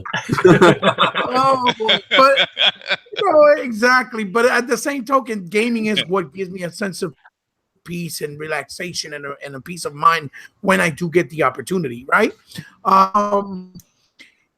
My question is, the reason why I said thank you is because it gave me an opportunity to be able to sit down with my boys, right? Online, playing the game and sharing it, right? Because they're gamers, right? And even my girls, to be quite frank. But I was just curious about something in the reasoning, because I can't even imagine how daunting the task may be with your team. Probably starting with the first one being a smaller team, growing and now being a little bit bigger, even moving into a new building, for what I understand, right? Yeah, no, we grew by about to about 3 times our original size when we wanted to make the sequel. Right. So I can't imagine how daunting the task is, period. Any of us here in the panel, I'm pretty curious about how daunting the task is of making games in general, especially moving into making a game that's procedurally generated with 1 character, now with 4 characters at a time, right? At any given moment. So my question is, what was the reasoning with State of Decay, since the co-op element was one of the most important new features that you guys were promised and wanted to do from the very beginning with the sequel? be putting the game on peer-to-peer servers as opposed to dedicated servers, I guess, because for what I understand, Microsoft offers them free. I think, for what I understand, I could be wrong. And I don't think anything in this world is free. Okay. But I'll say I am not a technical guy and I'm not a business guy. So there's a lot of questions about that I could attempt to answer, and I would probably get about half of what I said wrong. That's fine. But so I'm nervous. But I can talk a little bit about the discussions that we had about that, because I was involved in those, and a big part of it is the fact that like even if servers are expensive to somebody, regardless of whether they're free to one person or other, they're always expensive to someone, and at some point they always have to be shut down. A game, there's no such thing as a game that lasts forever, right? And so one thing that we really wanted to do was make sure that this was a game that when we made it, we finished it, somebody could buy it 10 years from now and still play it, and still enjoy it. And so that means wanting to have a game that doesn't depend on keeping a bunch of dedicated servers on all the time in order to support it. Another thing we wanted to make sure was that, when you are paying for servers, you end up with a different set of incentives. When you see games out, businesses out there doing things like predatory microtransactions or loot boxes or practices like that, which luckily we haven't had to get into any of that stuff with State of Decay. But when you see people doing that, it's not because somebody's a giant jerk and just wants to exploit people. Usually, it's because keeping that game up, keeping that game going, whether it's paying for a massive production effort, or whether it's paying for servers ongoing or whatever, there are massive expenses to keeping these games up, and it creates this incentive for the developer to try to come up with, well, how can I make this more profitable so that I can keep this game going? And it changes the incentives around the people making the game, and sort of drives them to make business decisions that impact people's game experiences. And one thing we also wanted to avoid was, we didn't want to set ourselves up so that we were motivated, that we were going to have to constantly fight ourselves to keep from putting things like microtransactions into the game, to keep paying to keep those servers up. So that's another. And I don't know if that was because like you're saying about the. Like I said, I don't know the technical and business side very well. I could be describing a very minor incentive rather than a major one. I'm not exactly sure, but I know that was something that came up at one point. But another thing that came up too was modders and cheaters. If we had a pretty vibrant, surprisingly vibrant mod community for State of Decay, despite the fact that we didn't actually put anything into the game to specifically assist modders. They just did it themselves, which was incredible. Right. It was a big part of our fan community, were the people who were modding the game. And if we were hosting the game on dedicated servers, we would be obligated to provide, to watch out for cheats and mods and sort of protect people from being exploited and do all this stuff. Basically, we would have to be fighting modders all the time. And we didn't want to fight modders all the time. We wanted to have a game where if somebody wants to have a modded local, copy of the game and invite their friends to play in a weird way that nobody else is playing, we're like, please go for it, do that. And we don't end up with this responsibility. Well, it's our server, and so we have to make sure that we're, putting these controls in place to help, the game always be fair for everyone. Like, people can kind of just do what they want because the game is hosted on their machine, and they can just kind of go nuts, and it's kind of the Wild West, which, that has its downsides too, especially when you get into like match-made games. But it felt like it was more in line with sort of what our community already was. We had so many people who were technically savvy modders, kind of amateur game developers themselves who were playing and editing our game. And we really wanted to support them. So between wanting to not have to police modders, wanting the game to be able to last indefinitely without someday having to shut the servers down, and not wanting the extra expense of the servers to be driving us to make weird design decisions to support our business needs, it just seemed like there was a point early in development where we were like, you know what, the peer-to-peer model is going to be more appropriate for this game. It's going to be it's going to set up the incentives right for us. It's going to set up the kind of environment that our community really wants, and so we went for that. It ended up having some costs of its own along the way, but that's kind of why we made the call. Right. Okay. I mean, I'm glad that you clarified that up because it answers a lot of questions that I don't think only I have, but a lot of people in the community Yeah, itself. a lot of people in the comment section have asked the same question, so I mean it's clarified for them as well. So and I'm not gonna like say if somebody you could easily make an argument that like we should have done it differently, we should have made a different choice, and the trade-offs would have been this, like we would have had this downside but this upside if we'd chosen a different strategy, and those arguments are all completely valid. When somebody tells us I wish you had made your game in a different way, I'm like, I'm not going to argue that you shouldn't wish we'd made the game in a different way. Like I've got my own opinion. There's lots of movies and games out there, that I've watched or played, and I've felt like, oh man, if you'd just done it in this slightly different way, I would have enjoyed it more. And that's true. Somebody can't be wrong saying that, right? They are right. They do wish that it had been a different way, and all I can do is sort of explain the thought that went into it, that we really did care about this experience and how it was going to, play for our audience, but we also listen. And if people, have, concerns about it and they feel like, I wish you made a different choice. We're here and we're listening to that. And, this franchise, isn't over. And so, who knows, right? Absolutely. Well, I'm curious of one thing, Geoff, if that's okay, because it comes with the question, just to finish off, obviously. Yeah. Would it be a possibility that it could be something that could be implemented perhaps maybe on the Xbox version of the game, because it's a more controlled ecosystem, I guess, as opposed to something like let's say on Steam, maybe? Just curious. That gets into the zone where it does require probably more technical know-how than I have to sort of explain the differences between these things. Okay. I can't tell you. We do have some very experienced and skilled programmers, but especially like network programmers on our team. And when they make evaluations of our situation, I don't always understand it, but I do always believe them. That we're making that we're not always making a perfect choice. Like sometimes you get into a situation where none of your choices are ideal. There isn't a single choice in front of you that has all upsides and no downsides. But I do believe them when they tell me that that we're making the best choice that we can with the particular weirdo game that we're trying to make. Can I just quickly interject? I've got to admit that I think that's the first time I've actually heard a developer explain how it works between peer to peer. Yes, and the thing more is clear. Yeah. That's very, very clear. Thank you for that. I just hope I'm correct, because like I said, I'm not the tech guy or the business guy. Somebody from my team might listen to this and be like, oh, he got it all wrong. What is wrong with that guy? And to you, colleague who is listening to this right now and is thinking that, I am so sorry. And please give a chance to correct I've got to admit that makes complete sense, though. Yes. Then it must be true. Complete sense.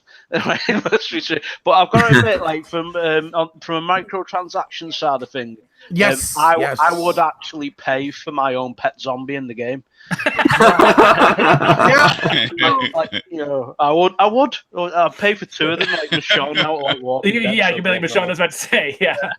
Well, I'm so happy that you were not only professional but so kind again to answer openly and as honest as you possibly can from the knowledge that you obviously obtain and have. Well, I can't take full credit for that, because I grew up in the industry just like everybody else at studios where developers were not allowed to talk to the public, and and everybody, I cut my teeth making licensed movie games for children, which is an area where nobody wants to hear the developers say anything. Right. The publisher owns that game, and the license holder owns that game, and we don't exist at all. And one of the first things that happened to me, and when I came to Undead Labs, was they asked me to write a developer diary, like on my very first week there, and I was like, wait, I'm gonna write something that fans of the game are gonna read.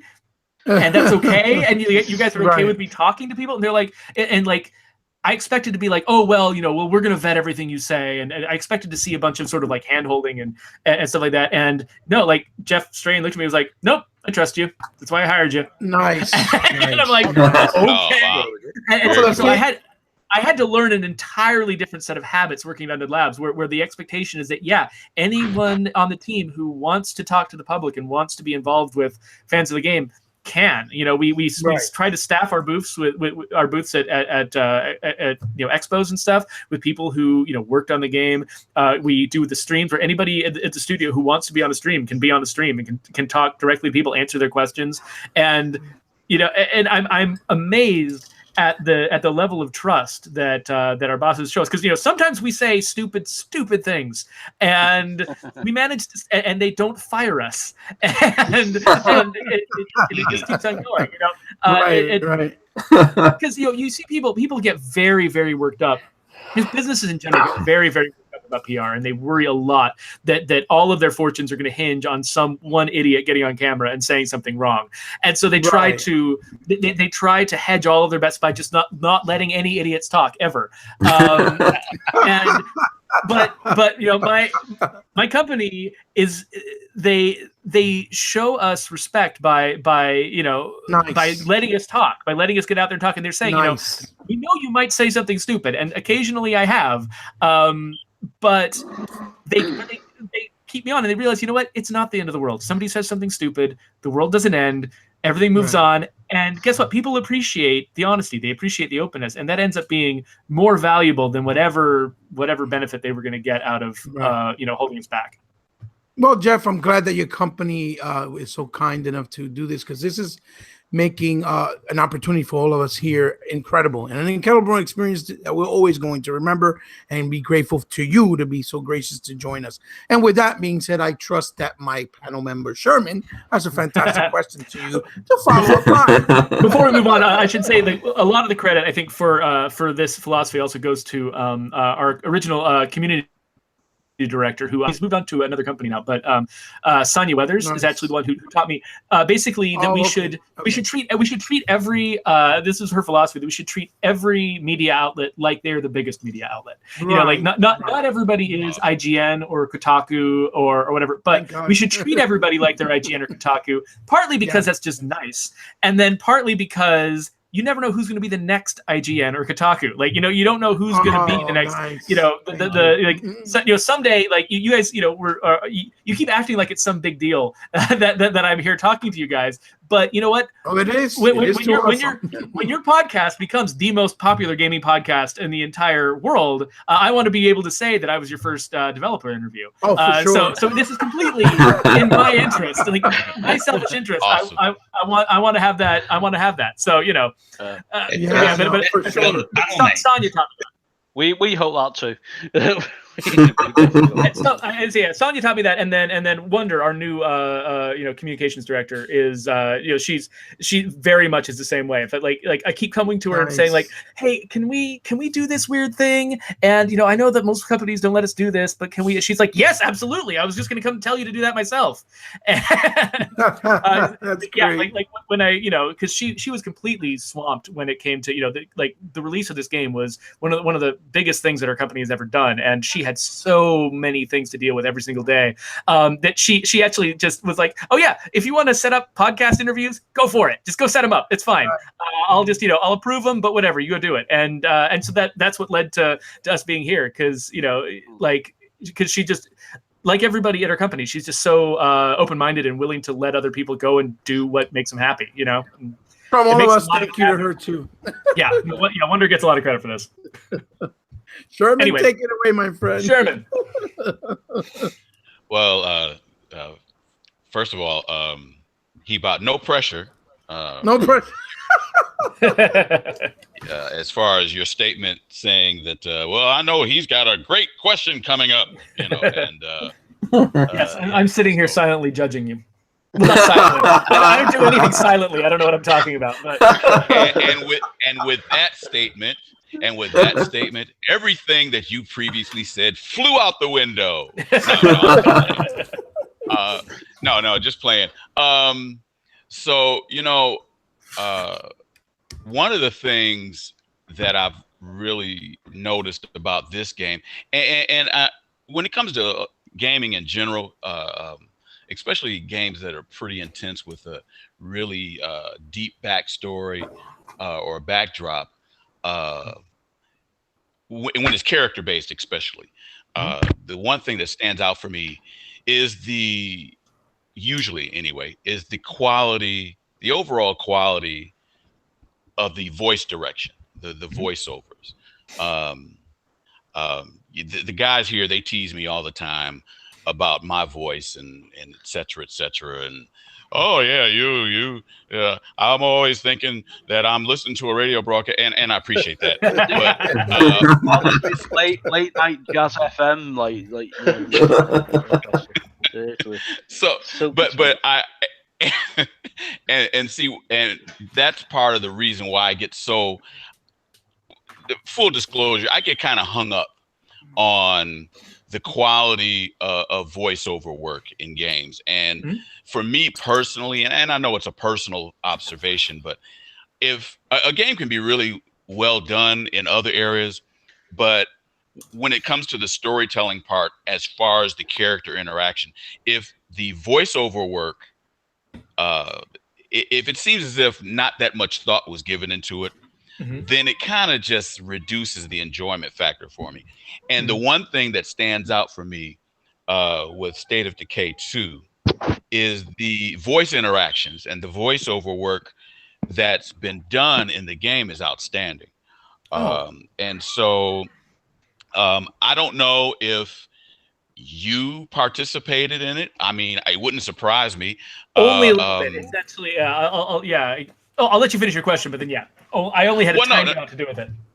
Okay, well, see that, and that's part of my question, because I was just wondering if it was possible for you to actually give us a quick list or a quick rundown of who the actual voice actors are in the game, because I'm sorry. Go ahead. No, I am not the best person for that, because the guy who managed. Let me tell you a little bit about the way this worked. So in the original game, there were 6 playable voices. One of them, the probably the most famous one, is the one Drew Hobson's Marcus voice. But there were 5 others. One of them was the Ed voice, the Maya voice, the Sam voice, the Alan voice played by my buddy Brant Fitzgerald, and those are the voices that playable characters could have. Plus, on top of that, you had Lily, and her voice was there to basically do all of the really big grunt work. Whenever you needed to be reminded of something, or when you needed to be told the details of a mission or something like that, we would put that on Lily's voice. And there was a good reason for that, because voiceover is time-consuming and expensive. And even just having, because most games, the player character has a single voice. And that's really helpful, because the player character is the one who says most of the dialogue in a typical game. And so having that, all of that belong to a single voice is really nice, because that is the most expensive voice to record. You have to record it 2 or 3 or 4 times. Your game gets much more expensive. And so we had 6 of those in a pretty small little game without a huge budget. And so that was really ambitious, and it really kind of it limited things a lot for us. But so, of course, in the sequel, we're like, well, we have to do more than twice that. And so we have 14 playable voices in the sequel. And not only do we have 14 playable voices, but we have no Lily. So there's no character who's doing all of the grunt work, speaking the lines over the radio. That means every single one of those 14 voices, instead of,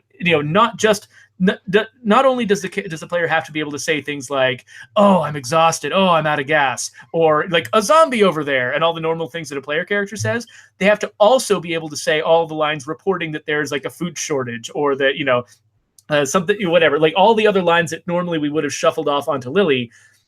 Those 14 voices have to say all of those. And so the sheer amount of recording that went into this game was enormous. And because it's so enormous, I'm not the one to go to for that information. The guy who knows the answer to that question is our lead writer, Andy Collins, who he did a bunch of math to figure out, like, okay, if we have this many lines in the game, this is how many different voices we can have. And then he figured out how to distribute those voices across different dialects and accents and genders and ages to try to get a nice sort of diverse set of voices to draw from.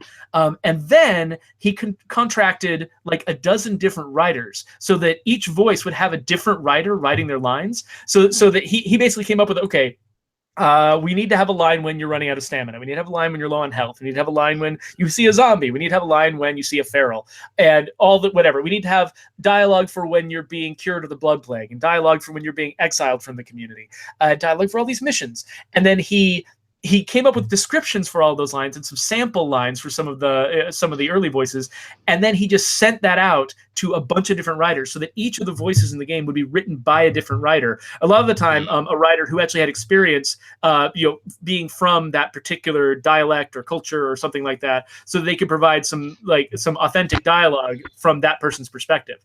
And it was super, super complicated. And basically, I don't know, if Andy had been hit by a bus, the game probably wouldn't have come out, because he was the one who actually understood how everything fit together. And nobody else did. But it did end up fitting together. And so you end up with, each of these, but the reason that I was involved slightly was because I was doing the character system. And so we had to have a system for figuring out how to match which voice to which face and name and set of traits, so that we could, so we don't have a problem with like a really fresh-faced, young-looking person having a grizzled, old veteran voice, because that just it looks really weird when you hear that in the game. That would be hilarious, however. It would be hilarious. It's hilarious when you do it and you know it's a bug and it's fine. It's weird when you're playing a game and it just sort of kicks you out of your suspension of disbelief. But it was a big deal because sometimes, like, if you're writing a conversation, you've got different lines for each character, but the conversation goes back and forth a couple of times. Like, somebody says, "Oh, I'm going to exile you from the community," and they're like, "Oh, but I'm all upset about that," and you're like, "Oh, I don't care," or whatever. And then it could be, each of those lines could be swapped out for like 14 different versions of it. And so you have to have a conversation that flows no matter which lines get put in. And that means you have to write them so that they all are anticipating each other. And it's incredibly complex. That's complicated. That really does sound complicated. Yeah, so the reason I'm telling you how complicated it is to explain why I'm not the guy to ask about who the voice actors are, because it was all handled. It needed to be handled by Andy. And so I mean, I could look at our, we've got an IMDb page, and I believe that if you look it up, you'll see actors that are that have been cast in it. Though there was only one actor whose voice was in the original State of Decay and is also in State of Decay 2, and that's Drew Hobson, the guy who played Marcus, and also played Sasquatch in State of Decay Lifeline. He carried over into the sequel, but he's the only one. Everybody else was new to the sequel, but I feel like they all did a really great job, and I apologize to them that I can't come up with their names off the top of my head, but I have been really impressed by the work that they did in the game. That's cool. Yeah, well, I really appreciate, once again, your honest answer, because it's just seems to me in the decades that I've been playing, that I've been gaming, that games that are heavy on voice acting, the actors and actresses themselves, they just kind of, the producers and the writers and the artists, even the people responsible for the background music, they get all the glory, and it's very rare for the voice actors and actresses to get what I think is the props that they deserve. So that's why I put that question out there. I think it's worthwhile, and you're starting to see it more and more. I mean, I think people are generally aware that Nolan North plays every character, and they know his name. Ashley Birch, I think people, when she was cast in Horizon Zero Dawn, people knew who she was and recognized her and were interested in hearing her performance. And there are several others like that. And I think people, it's easier to identify a performance with an actor when their face also gets into the game. Think of like Ellen Page in Beyond Two Souls, where you can see her face, that it's her, and so when you hear her voice, you instantly identify it. Whereas with, say, like Ashley Birch in Horizon Zero Dawn, I didn't know initially that she was in the game, and I was like, oh, listen to this character talk, she's awesome, she's doing a great job. And later on, I'm like, oh, of course that's Ashley Birch, of course, because I listened to an interview that somebody did with her, and I was like, oh, of course that makes sense. I should have known that was her, but it's just really easy to miss because you identify so much with the face face of the character that when you're hearing their voice, you might recognize it, but it's really hard to figure out whose voice it is unless somebody tells you. So I appreciate you doing that. I wish that I had more to offer you, but but Drew Hobson is awesome, by the way, and we're big fans of his. So he's the one I remember because he's the one who carried over, and that I've actually I actually did a podcast interview with him at one point. So we've gotten to be friends. Mentioning Nolan North, I'm sorry, but I was really annoyed when they replaced like Peter Dinklage out of Destiny with Nolan North. I'm sorry. I feel like Peter Dinklage was a completely unfair scapegoat for that. Yeah, no, I do.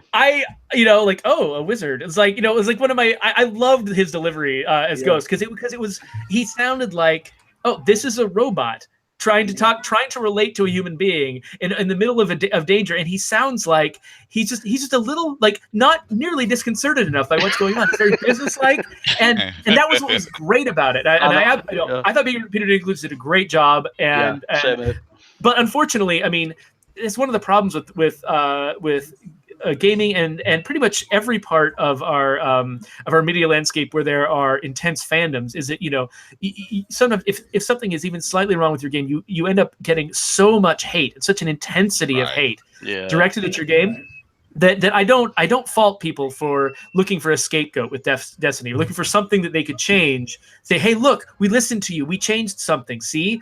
And just to try to defray some of that anger and some of that, which Destiny didn't deserve the anger. You know what I mean? Yeah, it wasn't a perfect game when it first came out, but it was a cool game. And you know what? My game's not a perfect game, and I still think it's a cool game. Like almost every game is not a perfect game, but is cool, and it's got an audience somewhere, somebody who wanted what that game is providing. Yeah.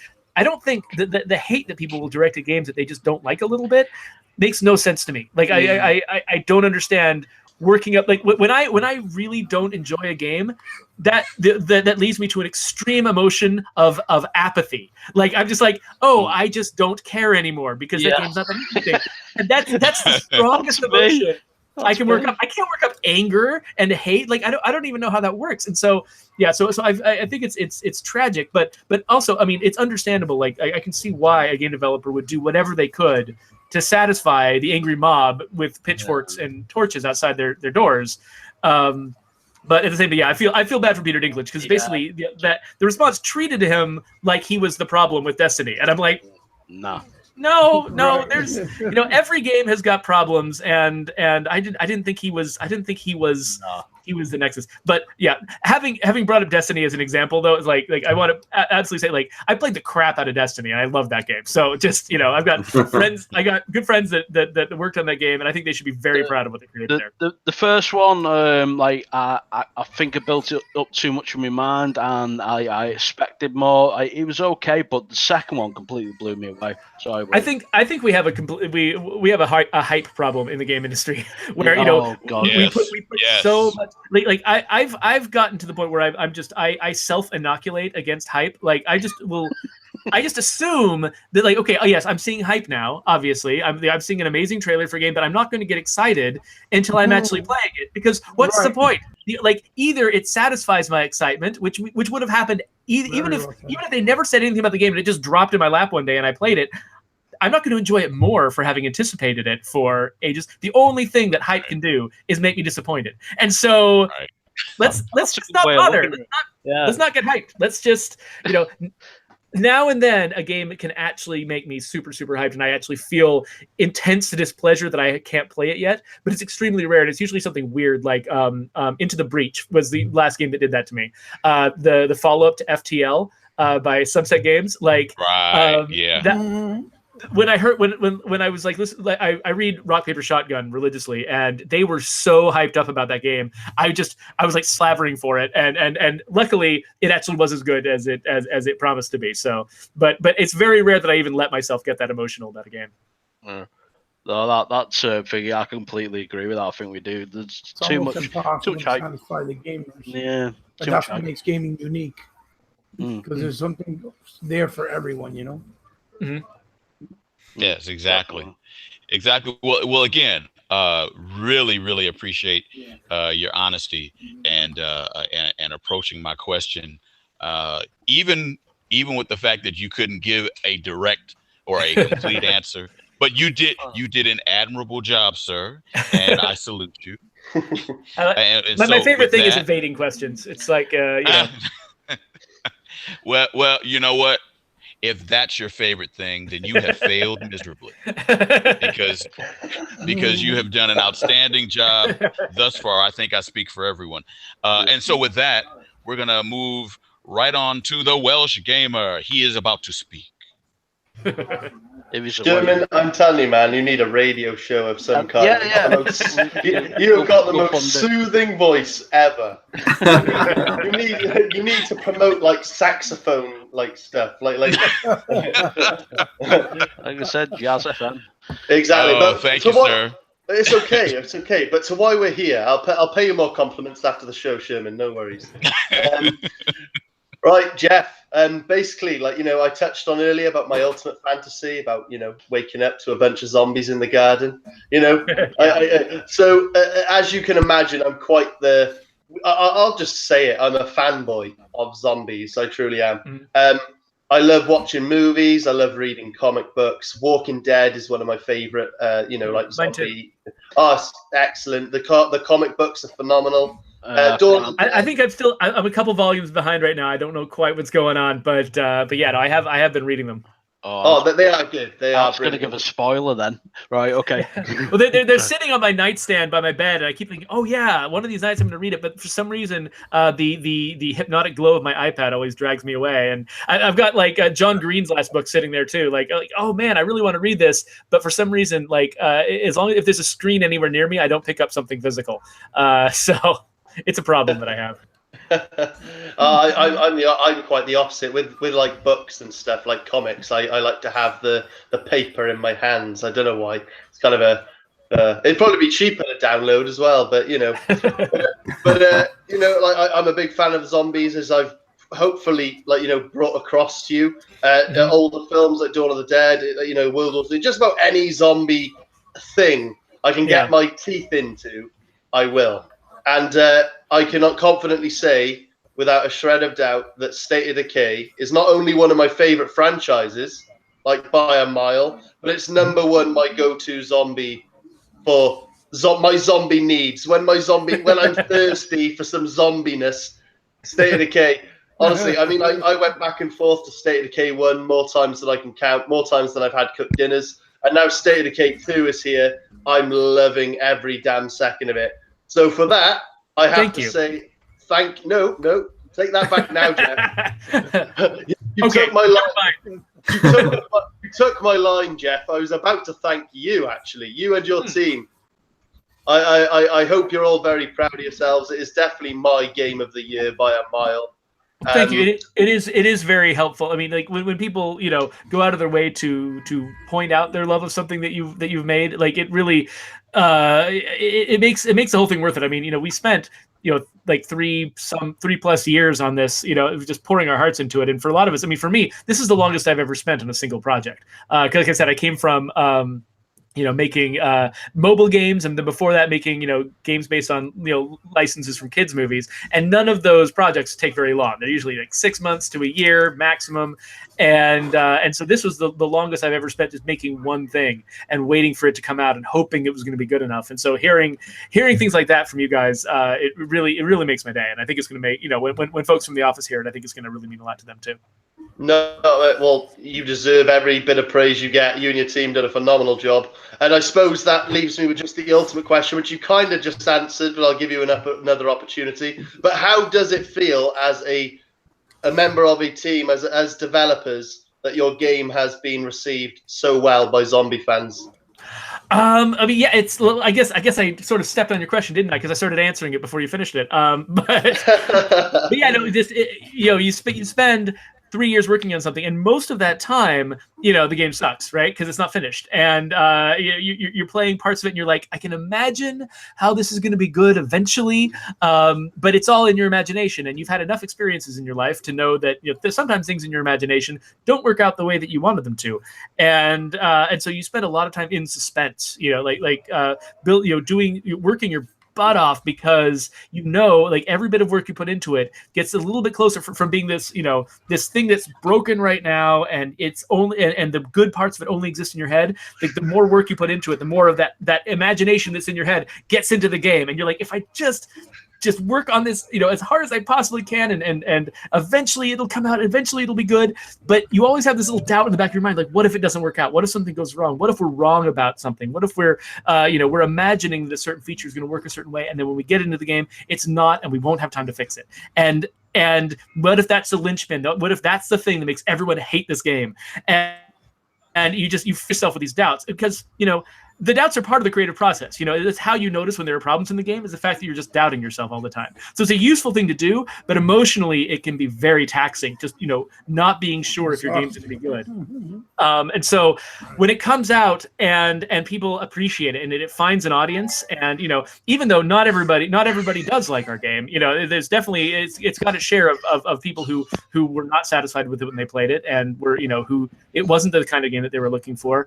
The fact that it has found an audience, and it's found people who really do appreciate it, who understand what it was we were trying to build, and want it for the same reasons that we wanted it, that is extremely gratifying, because it's sort of all of that built up fear and built up self-doubt and built up emotions just kind of can sort of relax now, and we're like, okay, somebody gets us, somebody understands what we're trying to build. And so this game was worth it, and it makes you, and it prepares you emotionally to turn to the future and be like, okay, now I'm going to plan some other weird thing that people might or might not like, and hopefully, hopefully, if we have enough of those good experiences, and we get enough of this, positive feedback from folks like you, that we'll be able to keep that emotional engine turning, and keep building these weird experiences that a certain subset of humanity is looking for. Mm-hmm. No, thank you. That's a phenomenal answer, and I think all of us can agree, whether it be developer or just a fan, that take any game that's ever been made ever, it's not going to appeal to everyone. That's just the nature of the beast. That doesn't make any game bad or good. It just means there's a target audience, and for me, the target audience is larger or smaller. That's all. That's all that is.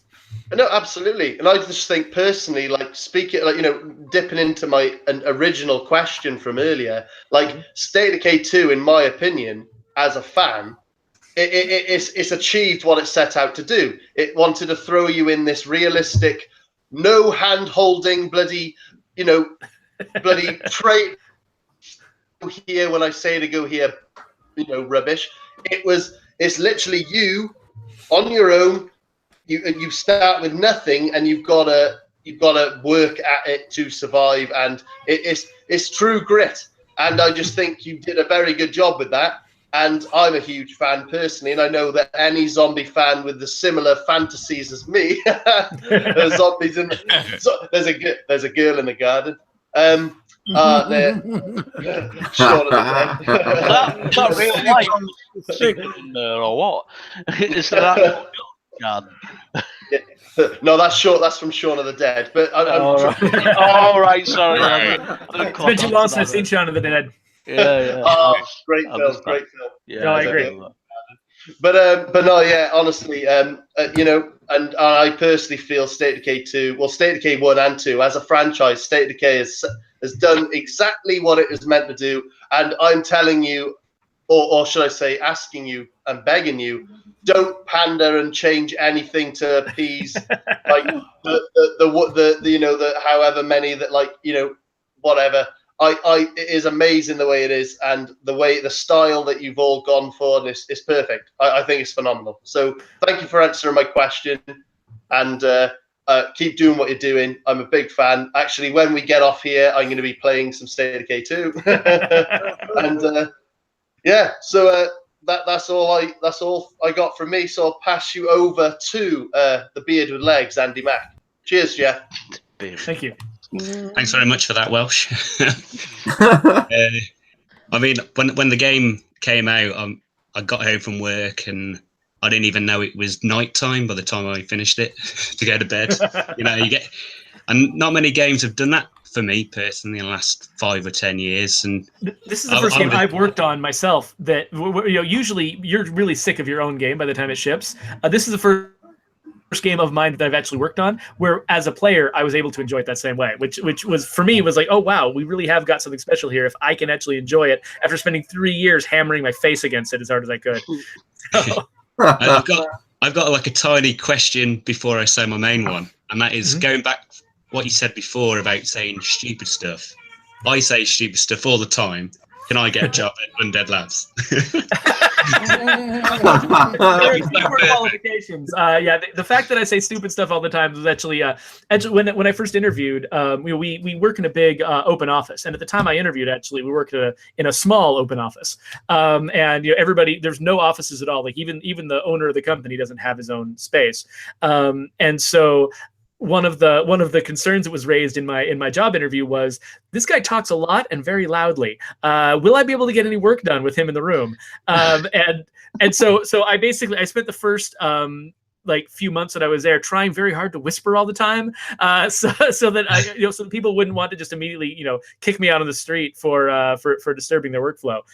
So definitely, saying stupid stuff is definitely it's a detrimental factor. It's not, but it's one that they are kind enough to tolerate. It's not one of my job qualifications. Well, going on to my question, has the dev kit helped you on getting your vision and how you want State of Decay 2 to look on the Xbox? Sorry, could you repeat that again? I wasn't sure I understood it. Has the new dev kit helped you on getting the vision of how you want State of Decay 2 to look on the Xbox?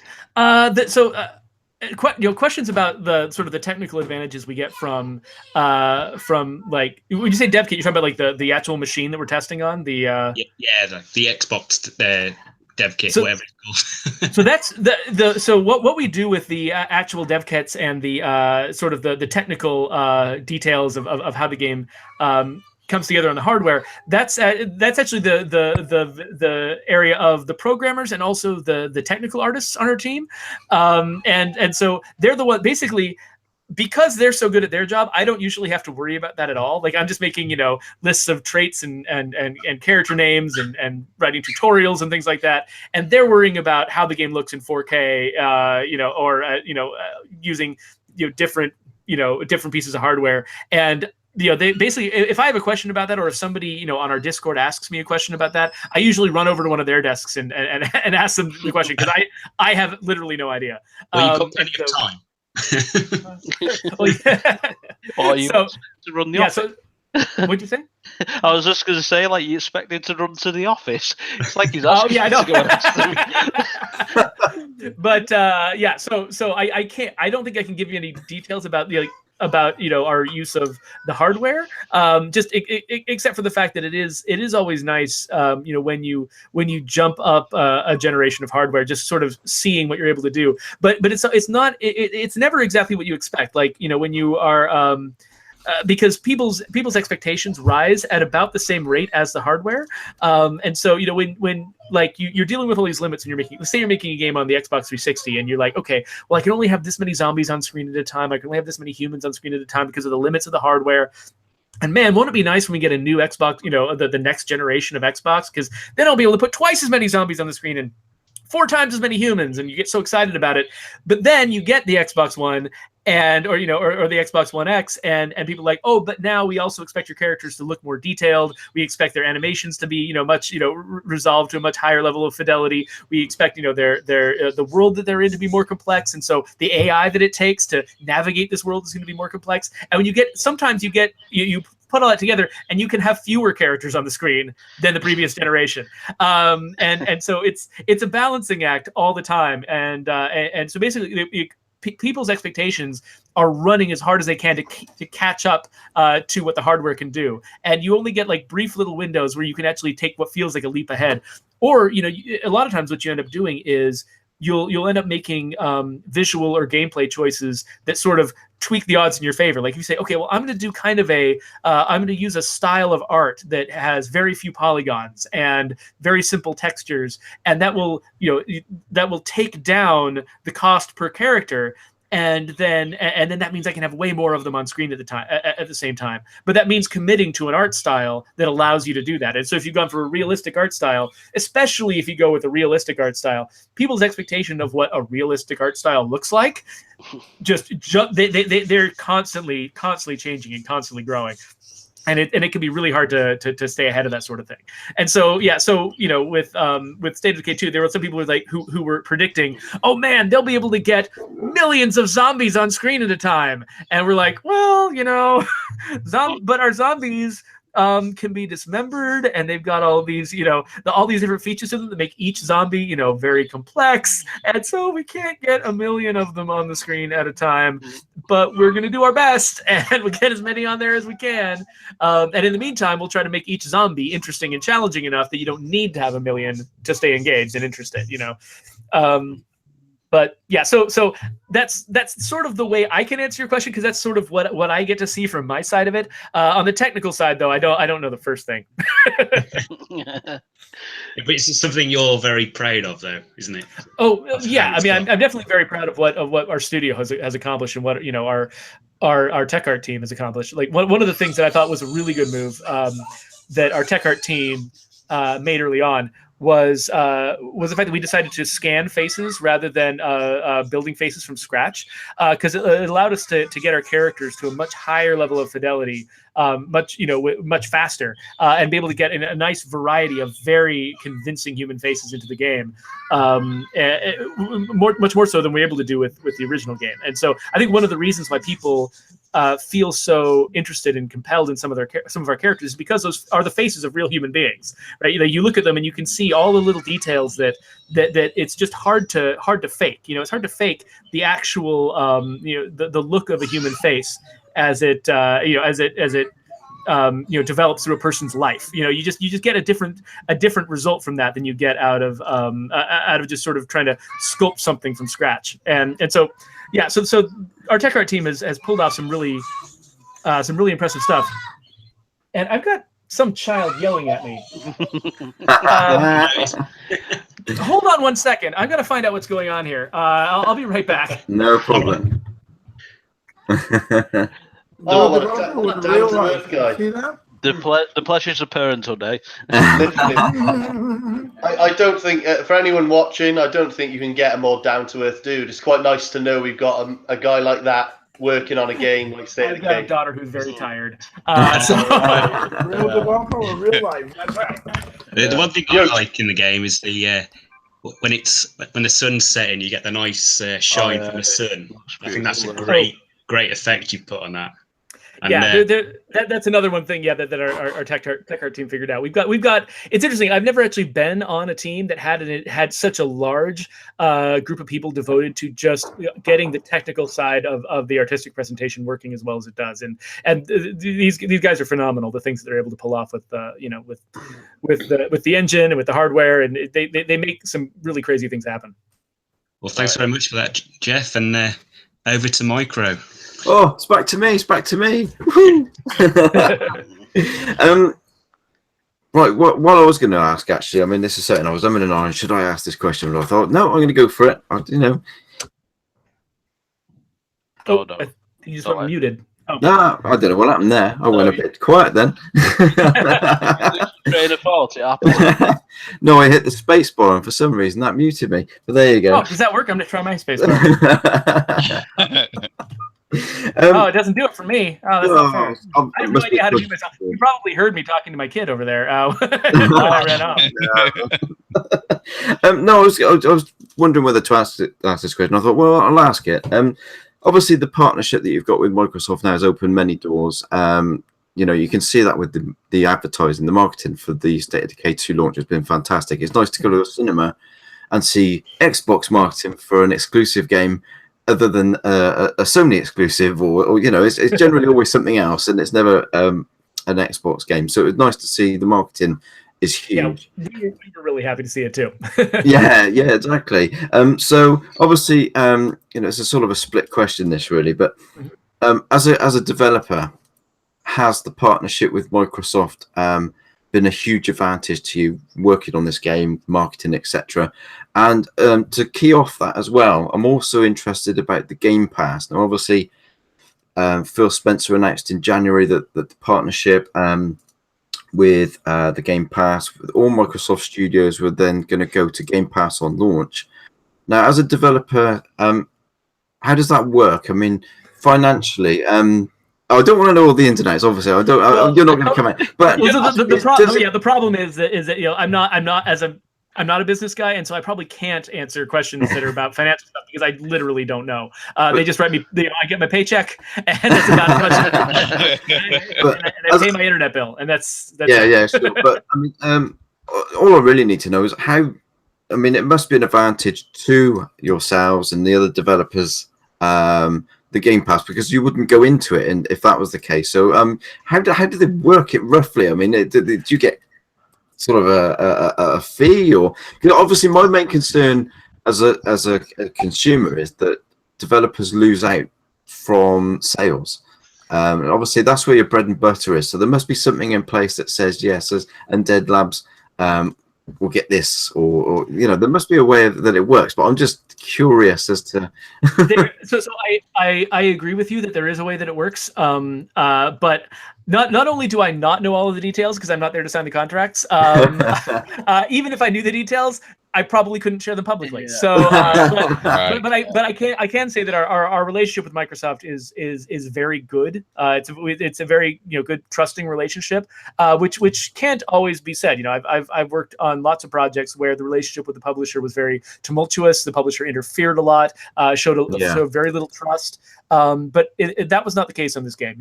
We've always had a very we've always heard from our upper management a lot of happiness with the way things were going with Microsoft, at the support that they've given us, especially with marketing. And we've got I believe that the deal we have with them is very fair, even taking into account things with Game Pass, because I trust the people who've told me that it's fair.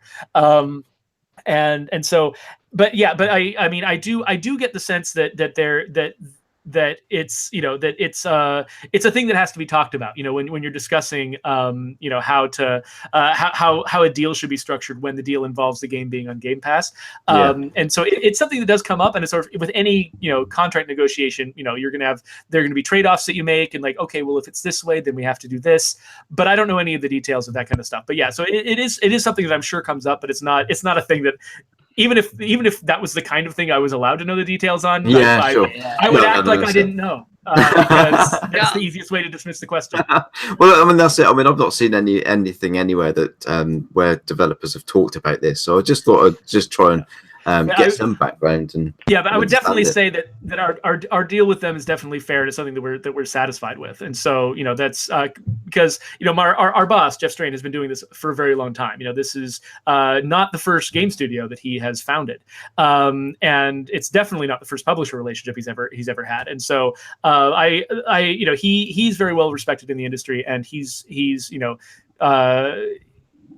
he would not settle for a deal that was less than fair. And so I have a lot of trust for him. And so I think you can probably assume that whatever interesting features our deal with Microsoft might have, because of Game Pass, because of all the other complex things that go into the economics of this, they have been a good and worthwhile partner for us, and we've been very happy to work with them. Yeah, brilliant. It's just. As somebody who's enjoyed gaming for so long, I mean, you do wonder whether smaller studios would struggle with something like this, and obviously you wouldn't, as a company, go into something like this with Microsoft if that was the case. So I'm sure that Microsoft have got a good thing going, and if anything, they're going to help you guys even more with this. I mean, it worked really well for Sea of Thieves when that went on the Game Pass. I mean, that did extremely well. And that is one thing I should say, is the fact, I mean, another thing that surprised people was the fact that our game was priced at $30, which is another thing that, per sale, that means we make less money, but what do we get out of it?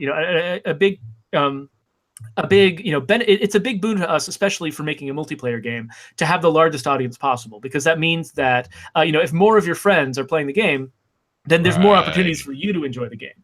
And so it's even though, there's a lot of games where the strategy is hype people as much as you can, sell as many at $60 as you can, and then expect the price to drop really fast. And that you see that pattern happening a lot in the game industry, and it's not, and it's a perfectly valid strategy. It's the way things have been going for a long time. But we and Microsoft, agreed that for this game we wanted to use a different strategy. We didn't want to just sell as many upfront as we could at the highest possible price. Sure. We wanted to set it at a price that would cause the game to be sold, broadly to a very large number of players, which would expand the player base, make have there be more people out there playing the game, talking about the game, and I think making it a little bit more of a social phenomenon, so that people could find people to play with in multiplayer, so that people just have someone to share their stories with, because this game, one of the big draws of this game is the fact that weird, unique things happen in each player's game, and if you don't have someone who understands the game to talk to about it, that's not as fun.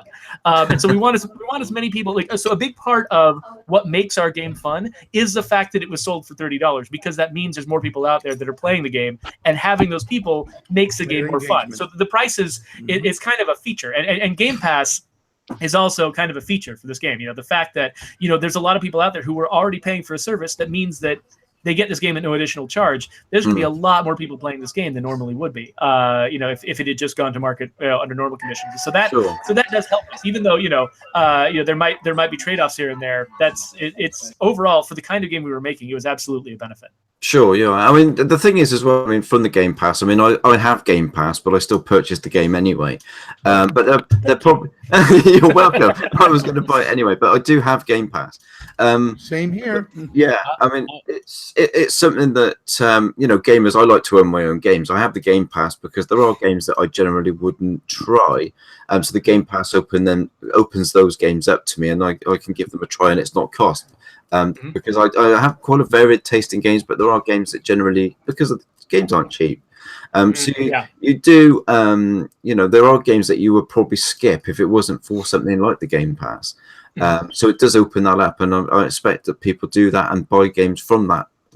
I mean, for me, it was a no-brainer. We don't just make games for money. We also make games because we've got ideas in our head that we want to share, and so we're not going to complain about more people getting to enjoy the ideas. To experience the game, exactly. So I mean, it does open it up, and I know Game Pass isn't everybody's cup of tea, and I still have people messaging me now saying that they don't agree with the Game Pass and they don't like it.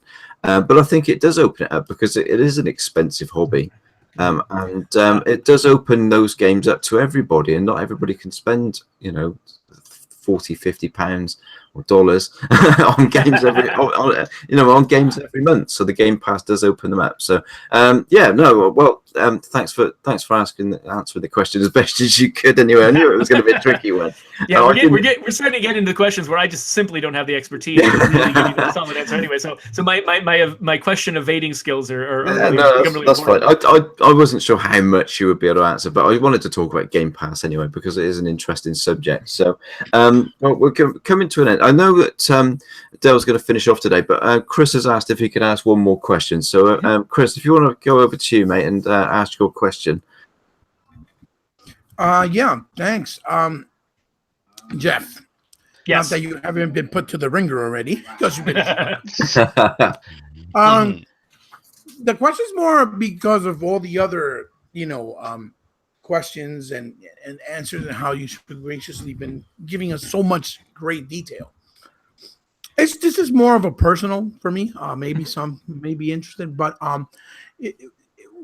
have you guys, because you're having so much success with the engagement, like you said, because that is so important, and I think that's why Game Pass plays a big part, because you guys are being fair to all types of gamers, from the ones that are super rich, for the ones that are casuals, and the ones that can't really afford it, which I think it's great because it's going to bring in long term more engagement to your game.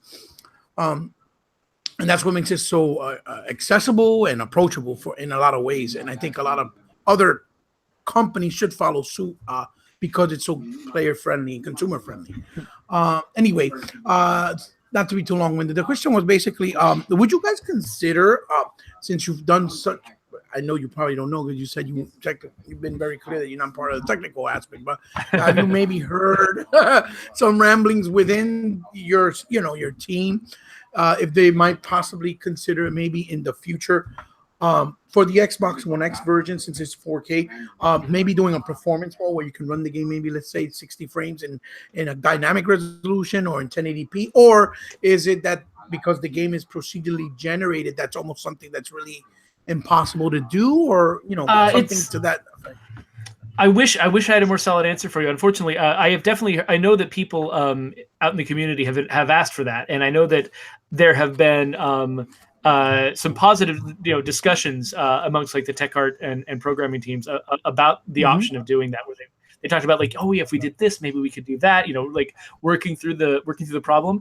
I haven't actually heard them come to a conclusion yet, so I can't tell you. Okay. That's fine. That's fine. I like the attitude to that. Like when we hear people request that kind of thing, our attitude is, yeah, I can see why you would want that. That makes sense. We weren't able to provide that at release, but that is the kind of thing that makes it. We know why people value that as a feature. So I don't know where but there's also a lot of technical challenges involved with that, and I don't know where those conversations are right now. So even if it was a gift for me to share if they unannounced features like that, I probably could, because I genuinely don't know where we are on it. I got it. Except just that the attitude at the company is positive towards it, whether or not we end up being able to satisfy it. Right. Okay, Geoff. Well, thank you so much, like I said again, for being honest and professional as you possibly can. But the truth is, I'm pretty sure, just out of assumption, because of the fact that you guys having some good success with the game, it makes those type of decisions easier as a developer. I'm assuming, right? Well, certainly. I mean, when the game succeeds, it means we can keep working on it. Because if a game completely flops and there's no money coming in, then we have to move on to something else. But the fact that the game is doing well means that we've got this tech art team who is working on the game, consistently. And so it gives us the opportunity to respond to people's requests and suggestions and concerns. And then it just becomes a question of which ones can we feasibly do, and that's the place where I don't always know the answers, but so hope is basic. The hope is the word that's become the theme for this wonderful interview. Thank you. Totally. Thanks again, Geoff. Thanks again. You've been a good sport. Okay then, Del. It's over to you, mate, for the last question for the evening. I'd just like to put out there that I'm like a fully digital gamer, and I actually bought the Ultimate Edition as soon as it hit the store on day one. Oh wow! So nice. I'm a true supporter. Basically, my question sort of veers off like the actual gaming side of things and more towards films, like, because I ask this of everybody who's involved in zombie, like to do with zombies or like zombies. Do you think that zombies can either run or walk? What should they do? I know in games you've got a bit of leeway. You can make them a bit more scarier that they can run towards you. But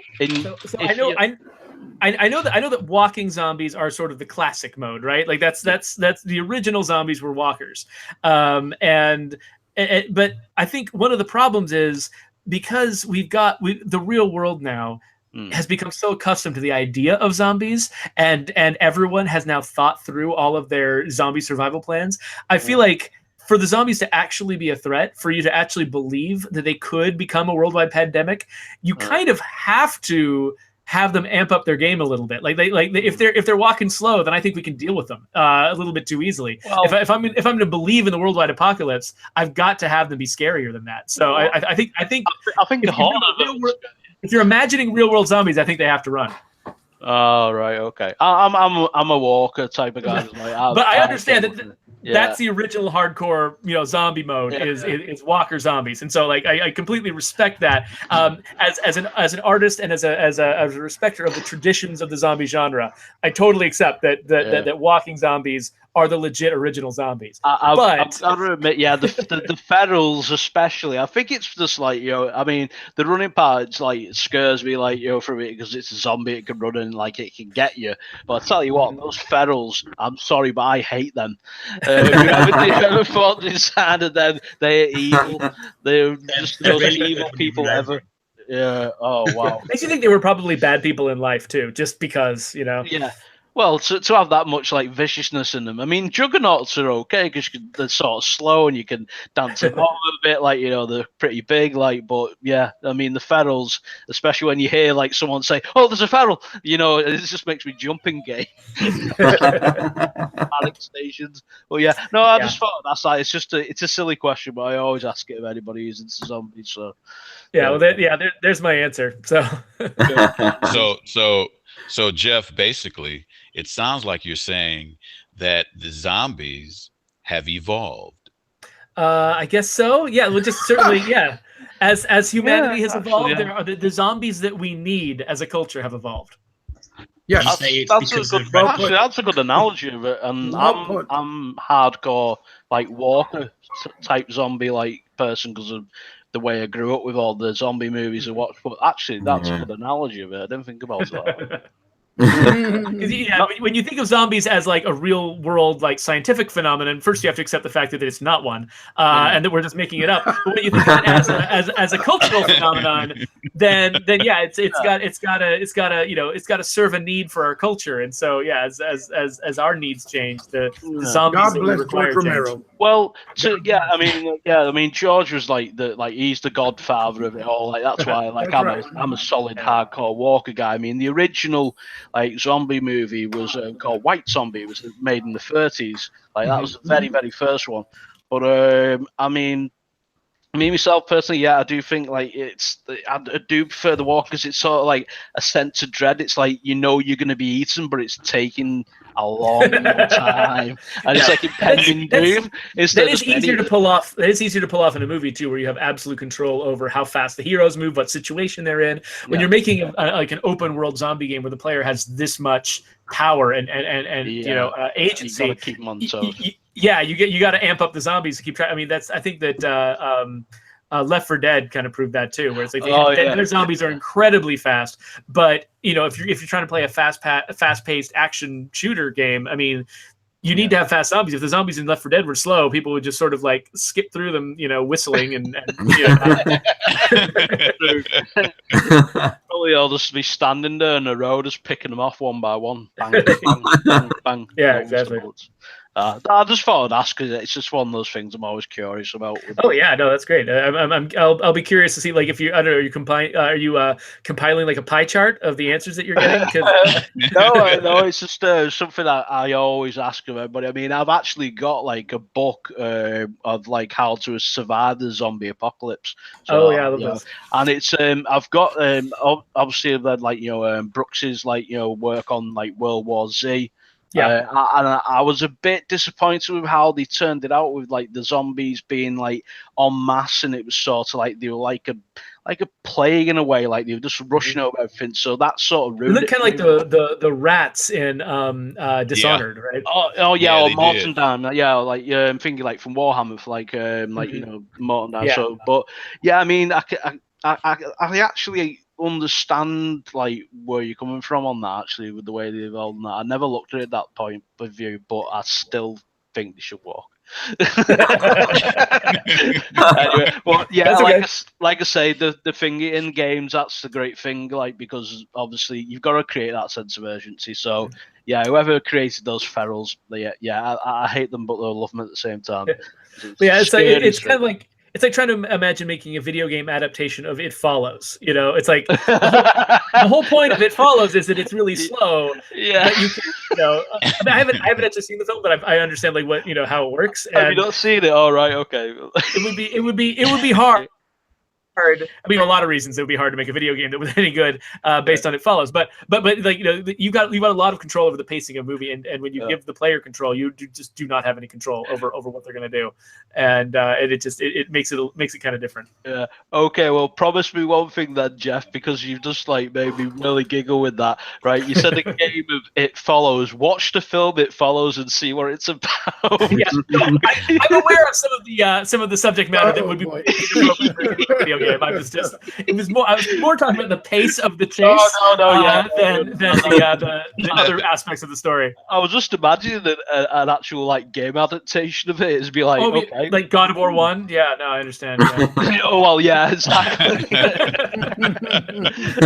Oh, that's brilliant. Anyway, sorry, I'm cutting. No, it's cool. But to be honest, we always go off on the always tangents and talk about random stuff. So we've actually been pretty good tonight. We've kept on topic pretty much all night. Yeah, well, you had all script and everything. Wow, you guys are really prepared.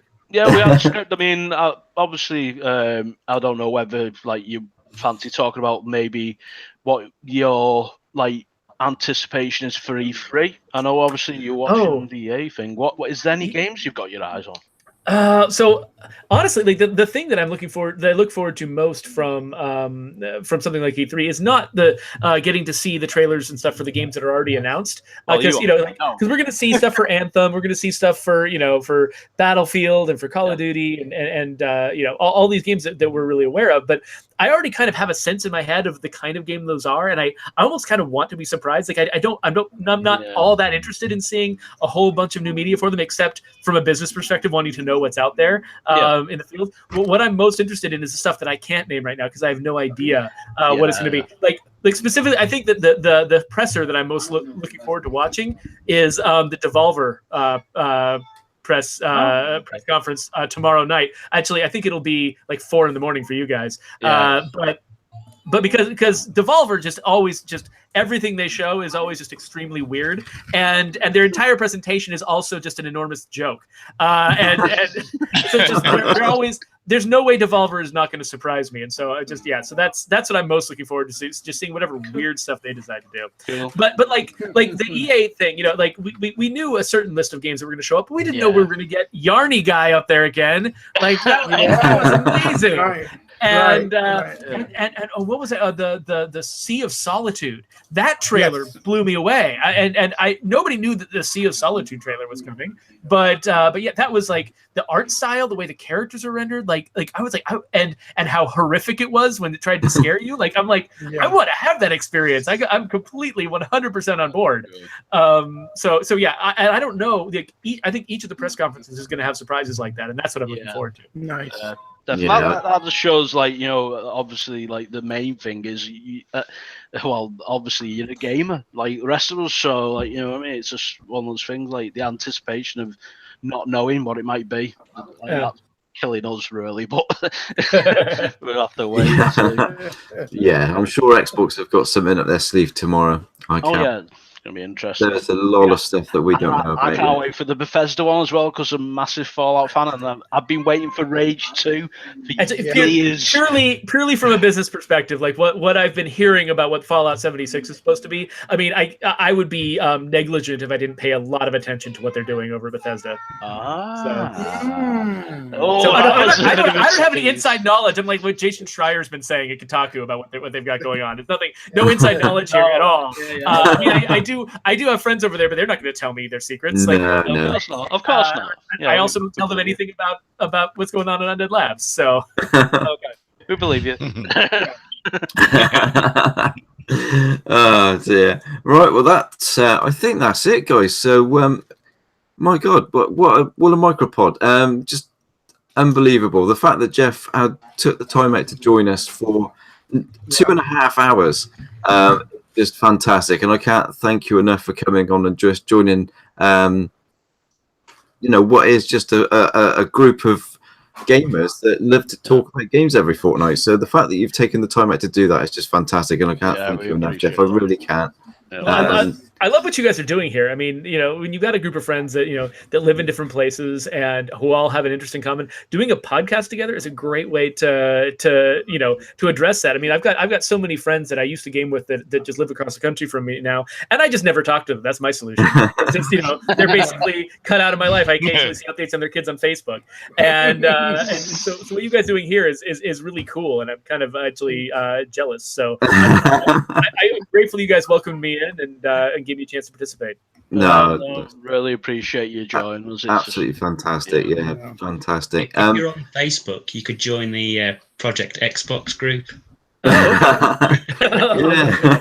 There's There's a plug. Well, Geoff, I mean, I know that you do some streaming in that. So, I mean, if you want to let the people watching, there's been loads of people watching tonight and communicating in the chat. Both, you know, there seems to be two subjects in the chat, and one has been about the Azure sort of dedicated servers. And the other one, the biggest one, has been how fantastic the game is and how much they're loving it. So, you know, the guys in the chat are just as they're just as the excitement of this game. Yeah, just the excitement of this game and the fact that they're loving it as much as we are. So, I mean, thanks to everybody in the chat for taking part tonight. We do appreciate it. Everybody that's watched the podcast. But yeah, I mean, if you want to let everybody know where they can find you where you're streaming, I'm sure they'll come over and join you. Well, so every Wednesday at 1:00, at least these days, we stream at the Undead Labs channel, just Undead Labs, one word, on Twitch, and so you can catch me and my co-host Brant over there. And then as for me, you can find me. I'm at Rangatang on Twitter. So I talk a lot about State of Decay 2 and answer people's questions and stuff on Twitter. Rangatang, spelled the way you might imagine Rangatang is spelled, Randutang. And then I also on Twitch, I've got my own Twitch channel where I, not every single lunch break, but most of my lunch breaks, I'll just eat ramen really fast, and then I'll spend my lunch break hour streaming from my desk at work. And so you can find me there. It's Rangatang with a DE at the beginning, which is just extra confusing. So Rangatang on Twitch. I'm also got the channel Rangatang on YouTube, where I post whenever my stream doesn't suck. I post a video on YouTube, which is not as often, but there you go. Silly. Cool. Oh, brilliant. But most of all, you should come and join us. If you're State of Decay 2, I don't play State of Decay 2 on my own channel. So if you're State of Decay 2 fans, definitely follow Undead Labs on Twitter and go and Undead Labs on Twitch, because that's where we're playing the game. That's where we're taking questions from fans of the game, and you should come and join us, because we bring in every week. We try to bring in people from different parts of the team to talk about their expertise and what they contributed to the game, and answer specific questions about what they know about. And you can get all the times here where I had to evade a question because I didn't know the answer because it wasn't my expertise. You can go to our channel on Twitch and meet people, meet the people who actually know the answers to your questions there. Excellent. I do watch streams myself, so yeah, it's definitely worth checking out, everybody. Definitely. Most definitely, yes. Show the support to Undead Labs and to Geoff, definitely. So there you go, guys. Another MicroPod, not just any MicroPod though, an Undead Labs special. It's fantastic show, and hopefully one of many of developer interviews that we'll be doing. If everybody wants to say their goodbyes then and just give themselves a shout out, I think the Welsh Gamer had to leave. Are you still there, Bowen, or have you got to go, mate? I had to go, but he was only stirring in the bed, so it's all good. I thought my son had woke. Oh, But, We're still in that zone with our son too. He sleeps sort of, but then now and then you're not quite sure. Yeah, my son just doesn't sleep. It's just it's taken 4 years for it to sink in, but I'm just used to it now. Exactly. Well, give yourself a shout out, Bowen, then, mate, and say your goodbyes to everybody. Welsh Gamer here. Check me out on YouTube. I'll be doing more content post E3. I've sort of been quiet recently, but I promise the Dragon X will be back. More content, everything, blah, blah, blah. But enough about me. The main man, Geoff, thank you so much for being here, dude. It's been an absolute pleasure. I'd love to play State of Decay 2 on Xbox Live with you sometime. I'm just throwing that out there. It'd be cool. But thank you for joining us. I mean, what a great opportunity to actually speak to someone who's in the development side of things, let alone developing or has developed my favorite game of this year. So huge thank you, mate, and take care of yourself and keep doing what you're doing, and cheers. Thank you very much. Thank you. That means a lot to me to be able to talk to you. And next to Sherman, mate, if you want to say your goodbyes and shout outs. Sherman? Are you there, Sherman? Oh, I'm here. No, I don't know. I'm here. I'm so used to you calling me the Shermanator. That kind of threw me off. It's professional tonight, mate. It's professional. It's a family show. Professional talk. Okay. Yeah. So the Shermanator will return next time.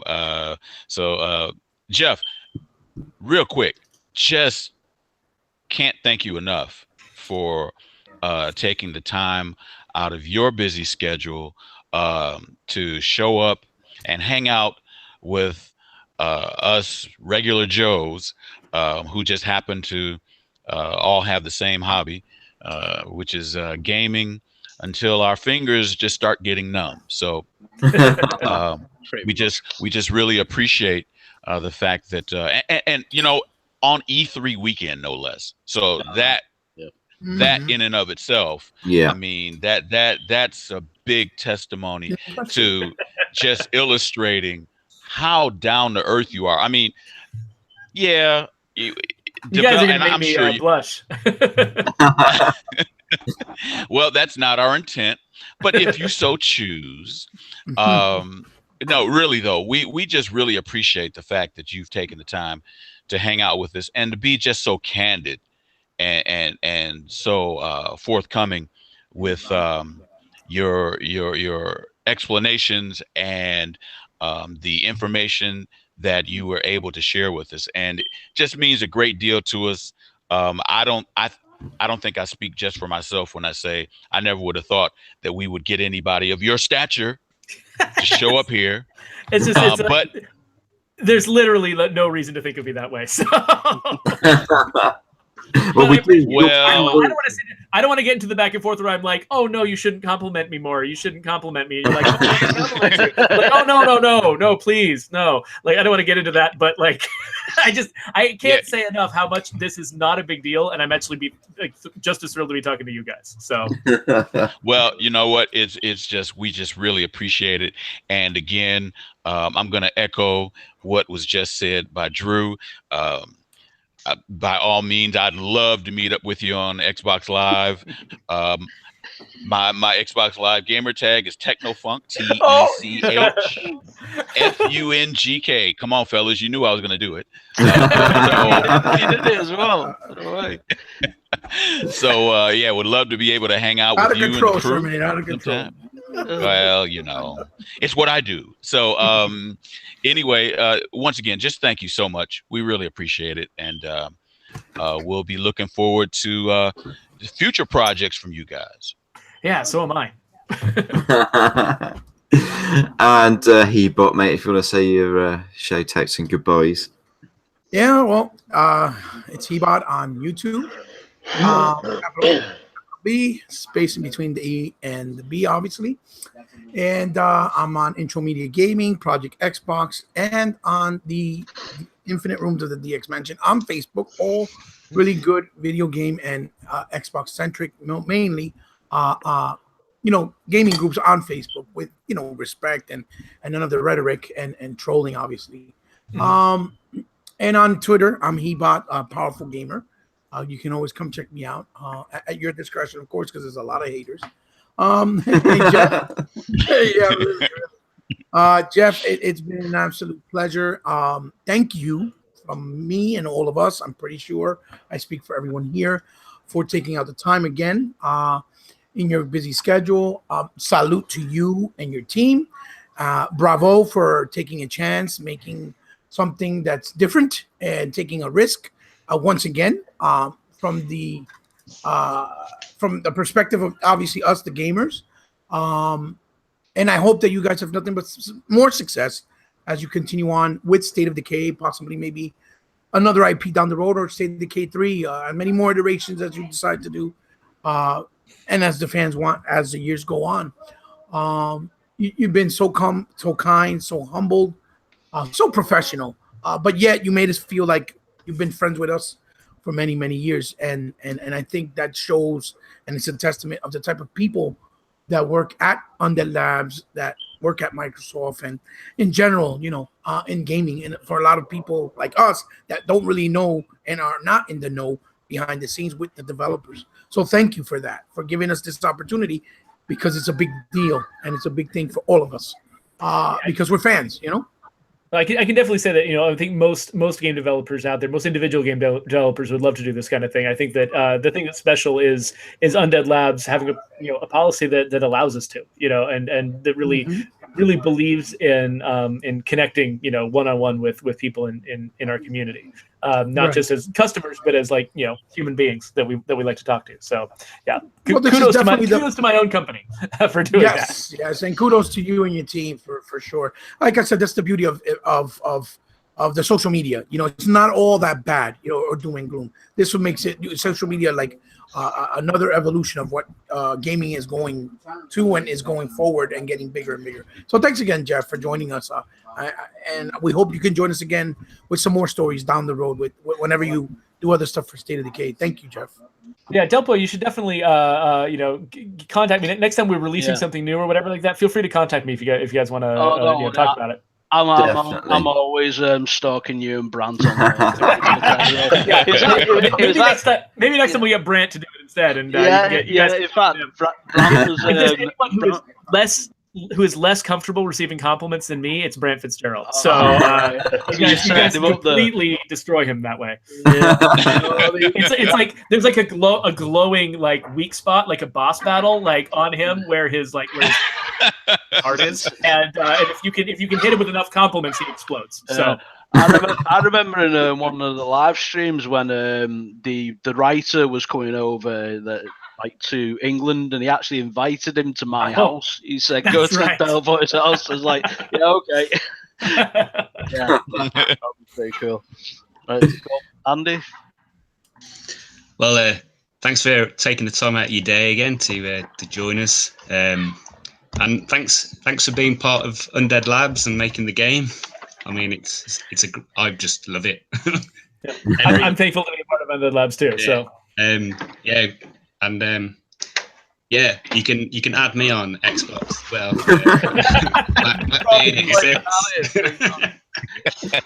but continue doing what you're doing. You're giving people something to do. If they're struggling with mental issues or just issues in life, it's giving them something to reflect their attention and stuff. And for me, it does all that. So thanks very much, and hope to see you more on Twitter. That'd be great. Definitely. You've got some new stalkers. Geoff. Like I say, I mean, first time I reached out to you and Brant, it was great that you followed me back, and it's been good corresponding. Definitely going to keep up to date with you guys, and I'm always sharing all the posts and everything, and making sure everybody's seeing what's going on, and obviously your streams as well. So I will definitely keep in contact. It's been great having you on. You're just really down to earth dude, and also you're a fellow ginger like me, so that's always a great thing. I keep trying to hide it by dyeing my hair weird colors, but it just doesn't come through. It actually looked a lot more orange, I think. It used to, yeah. Yeah. When the game came out, I dyed it the color of our UI, which is all orange. Yeah.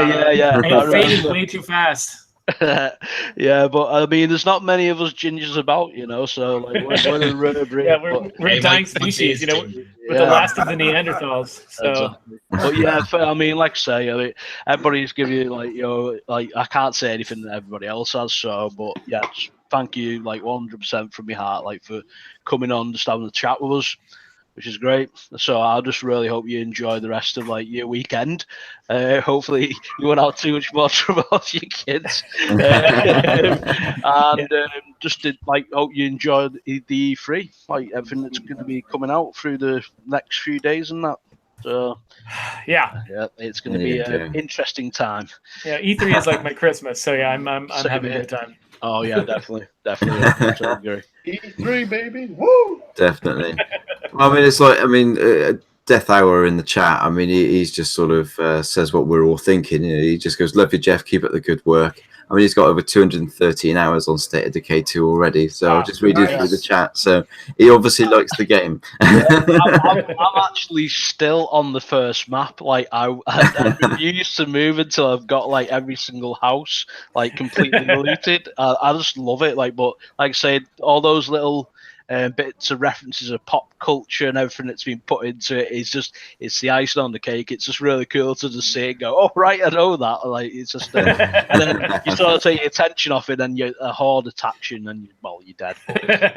We've also got a Mon Prince Cyclope in the chat as well. Oh, hi, Mon Prince. Yeah, I know he's one of our long-term followers. He's the guy who he fills Twitter to the brim with images of cars parked on roofs in the original State of Decay.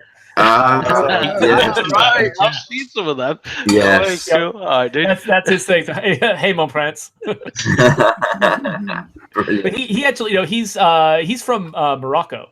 So Nice. we've got people playing this game all over the world, which is actually one of the things it's because the setting of the game, it's so American, and it kind of surprises me and fascinates me that how many people from so many different places across the entire world are interested in this game. It's like it feels like these kinds of apocalyptic scenarios are the kind of thing that are compelling to everyone, no matter where you come from. And I like the sense that we've created something that can bring people together from so many different places. So. And you have like England and Wales, Yeah, no. Well, we won't go into Wales, but all these distant, far-off lands that no one's ever heard of. No, we really do appreciate it. I mean, I know the guys have all said it anyway, but we do appreciate it. We're only a small podcast. We're not big YouTubers. So for the fact that you've done this and come on and just chatted to us, as friends, it's just been fantastic. So, thank you. And put up with my tongue-tied old age. I get to these things where I get so excited about what I'm talking about, I just forget what I'm talking about. What's that word I'm thinking of? That's just old age and dementia, mate. Yeah. I think you've heard me do that several times on this podcast. The difference is that the talky part of my brain is really good at coming up with new words, and so my brain can be completely gone, but I'm still talking. Mine's not like that. Mine just switches off. But no, it's fantastic, and we started, as I said, we started this small podcast, and we just keep building, and we're getting more regular, and the team's enjoying it, and this is where we want it to be. So you've just given us a big opportunity. So thank you very much. Oh yeah, no problem. So there you go. That's the MicroPod. What can you say? State of Decay 2 special with Geoff. Thank you very much for coming on, Geoff. It's been an absolute pleasure. Like the sound of that, right? Yeah, Nice. absolute pleasure. I could be talking all night, to be honest. Let's do it again. Let's start again.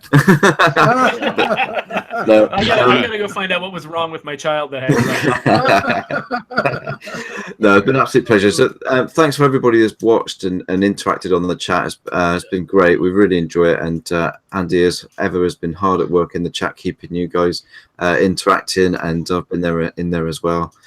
We really do appreciate it. We'll be back in 2 weeks' time. I believe the next one is going to be our Oddworld Inc. special, isn't it? Is that Oddworld next? Nice. Yeah.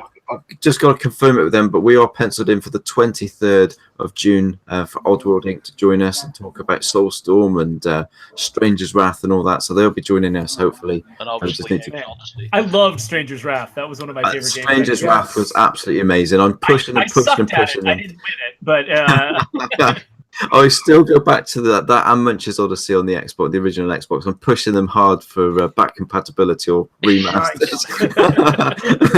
I won't let it lie. But hopefully that'll be the next podcast. But yeah, definitely not. But that's it, guys. Thank you for watching. Thanks for being in the chats and taking part with us. And thanks to Geoff Card for joining us. We will see you next time. Take care. Bye-bye. Bye-bye. yeah. Peace.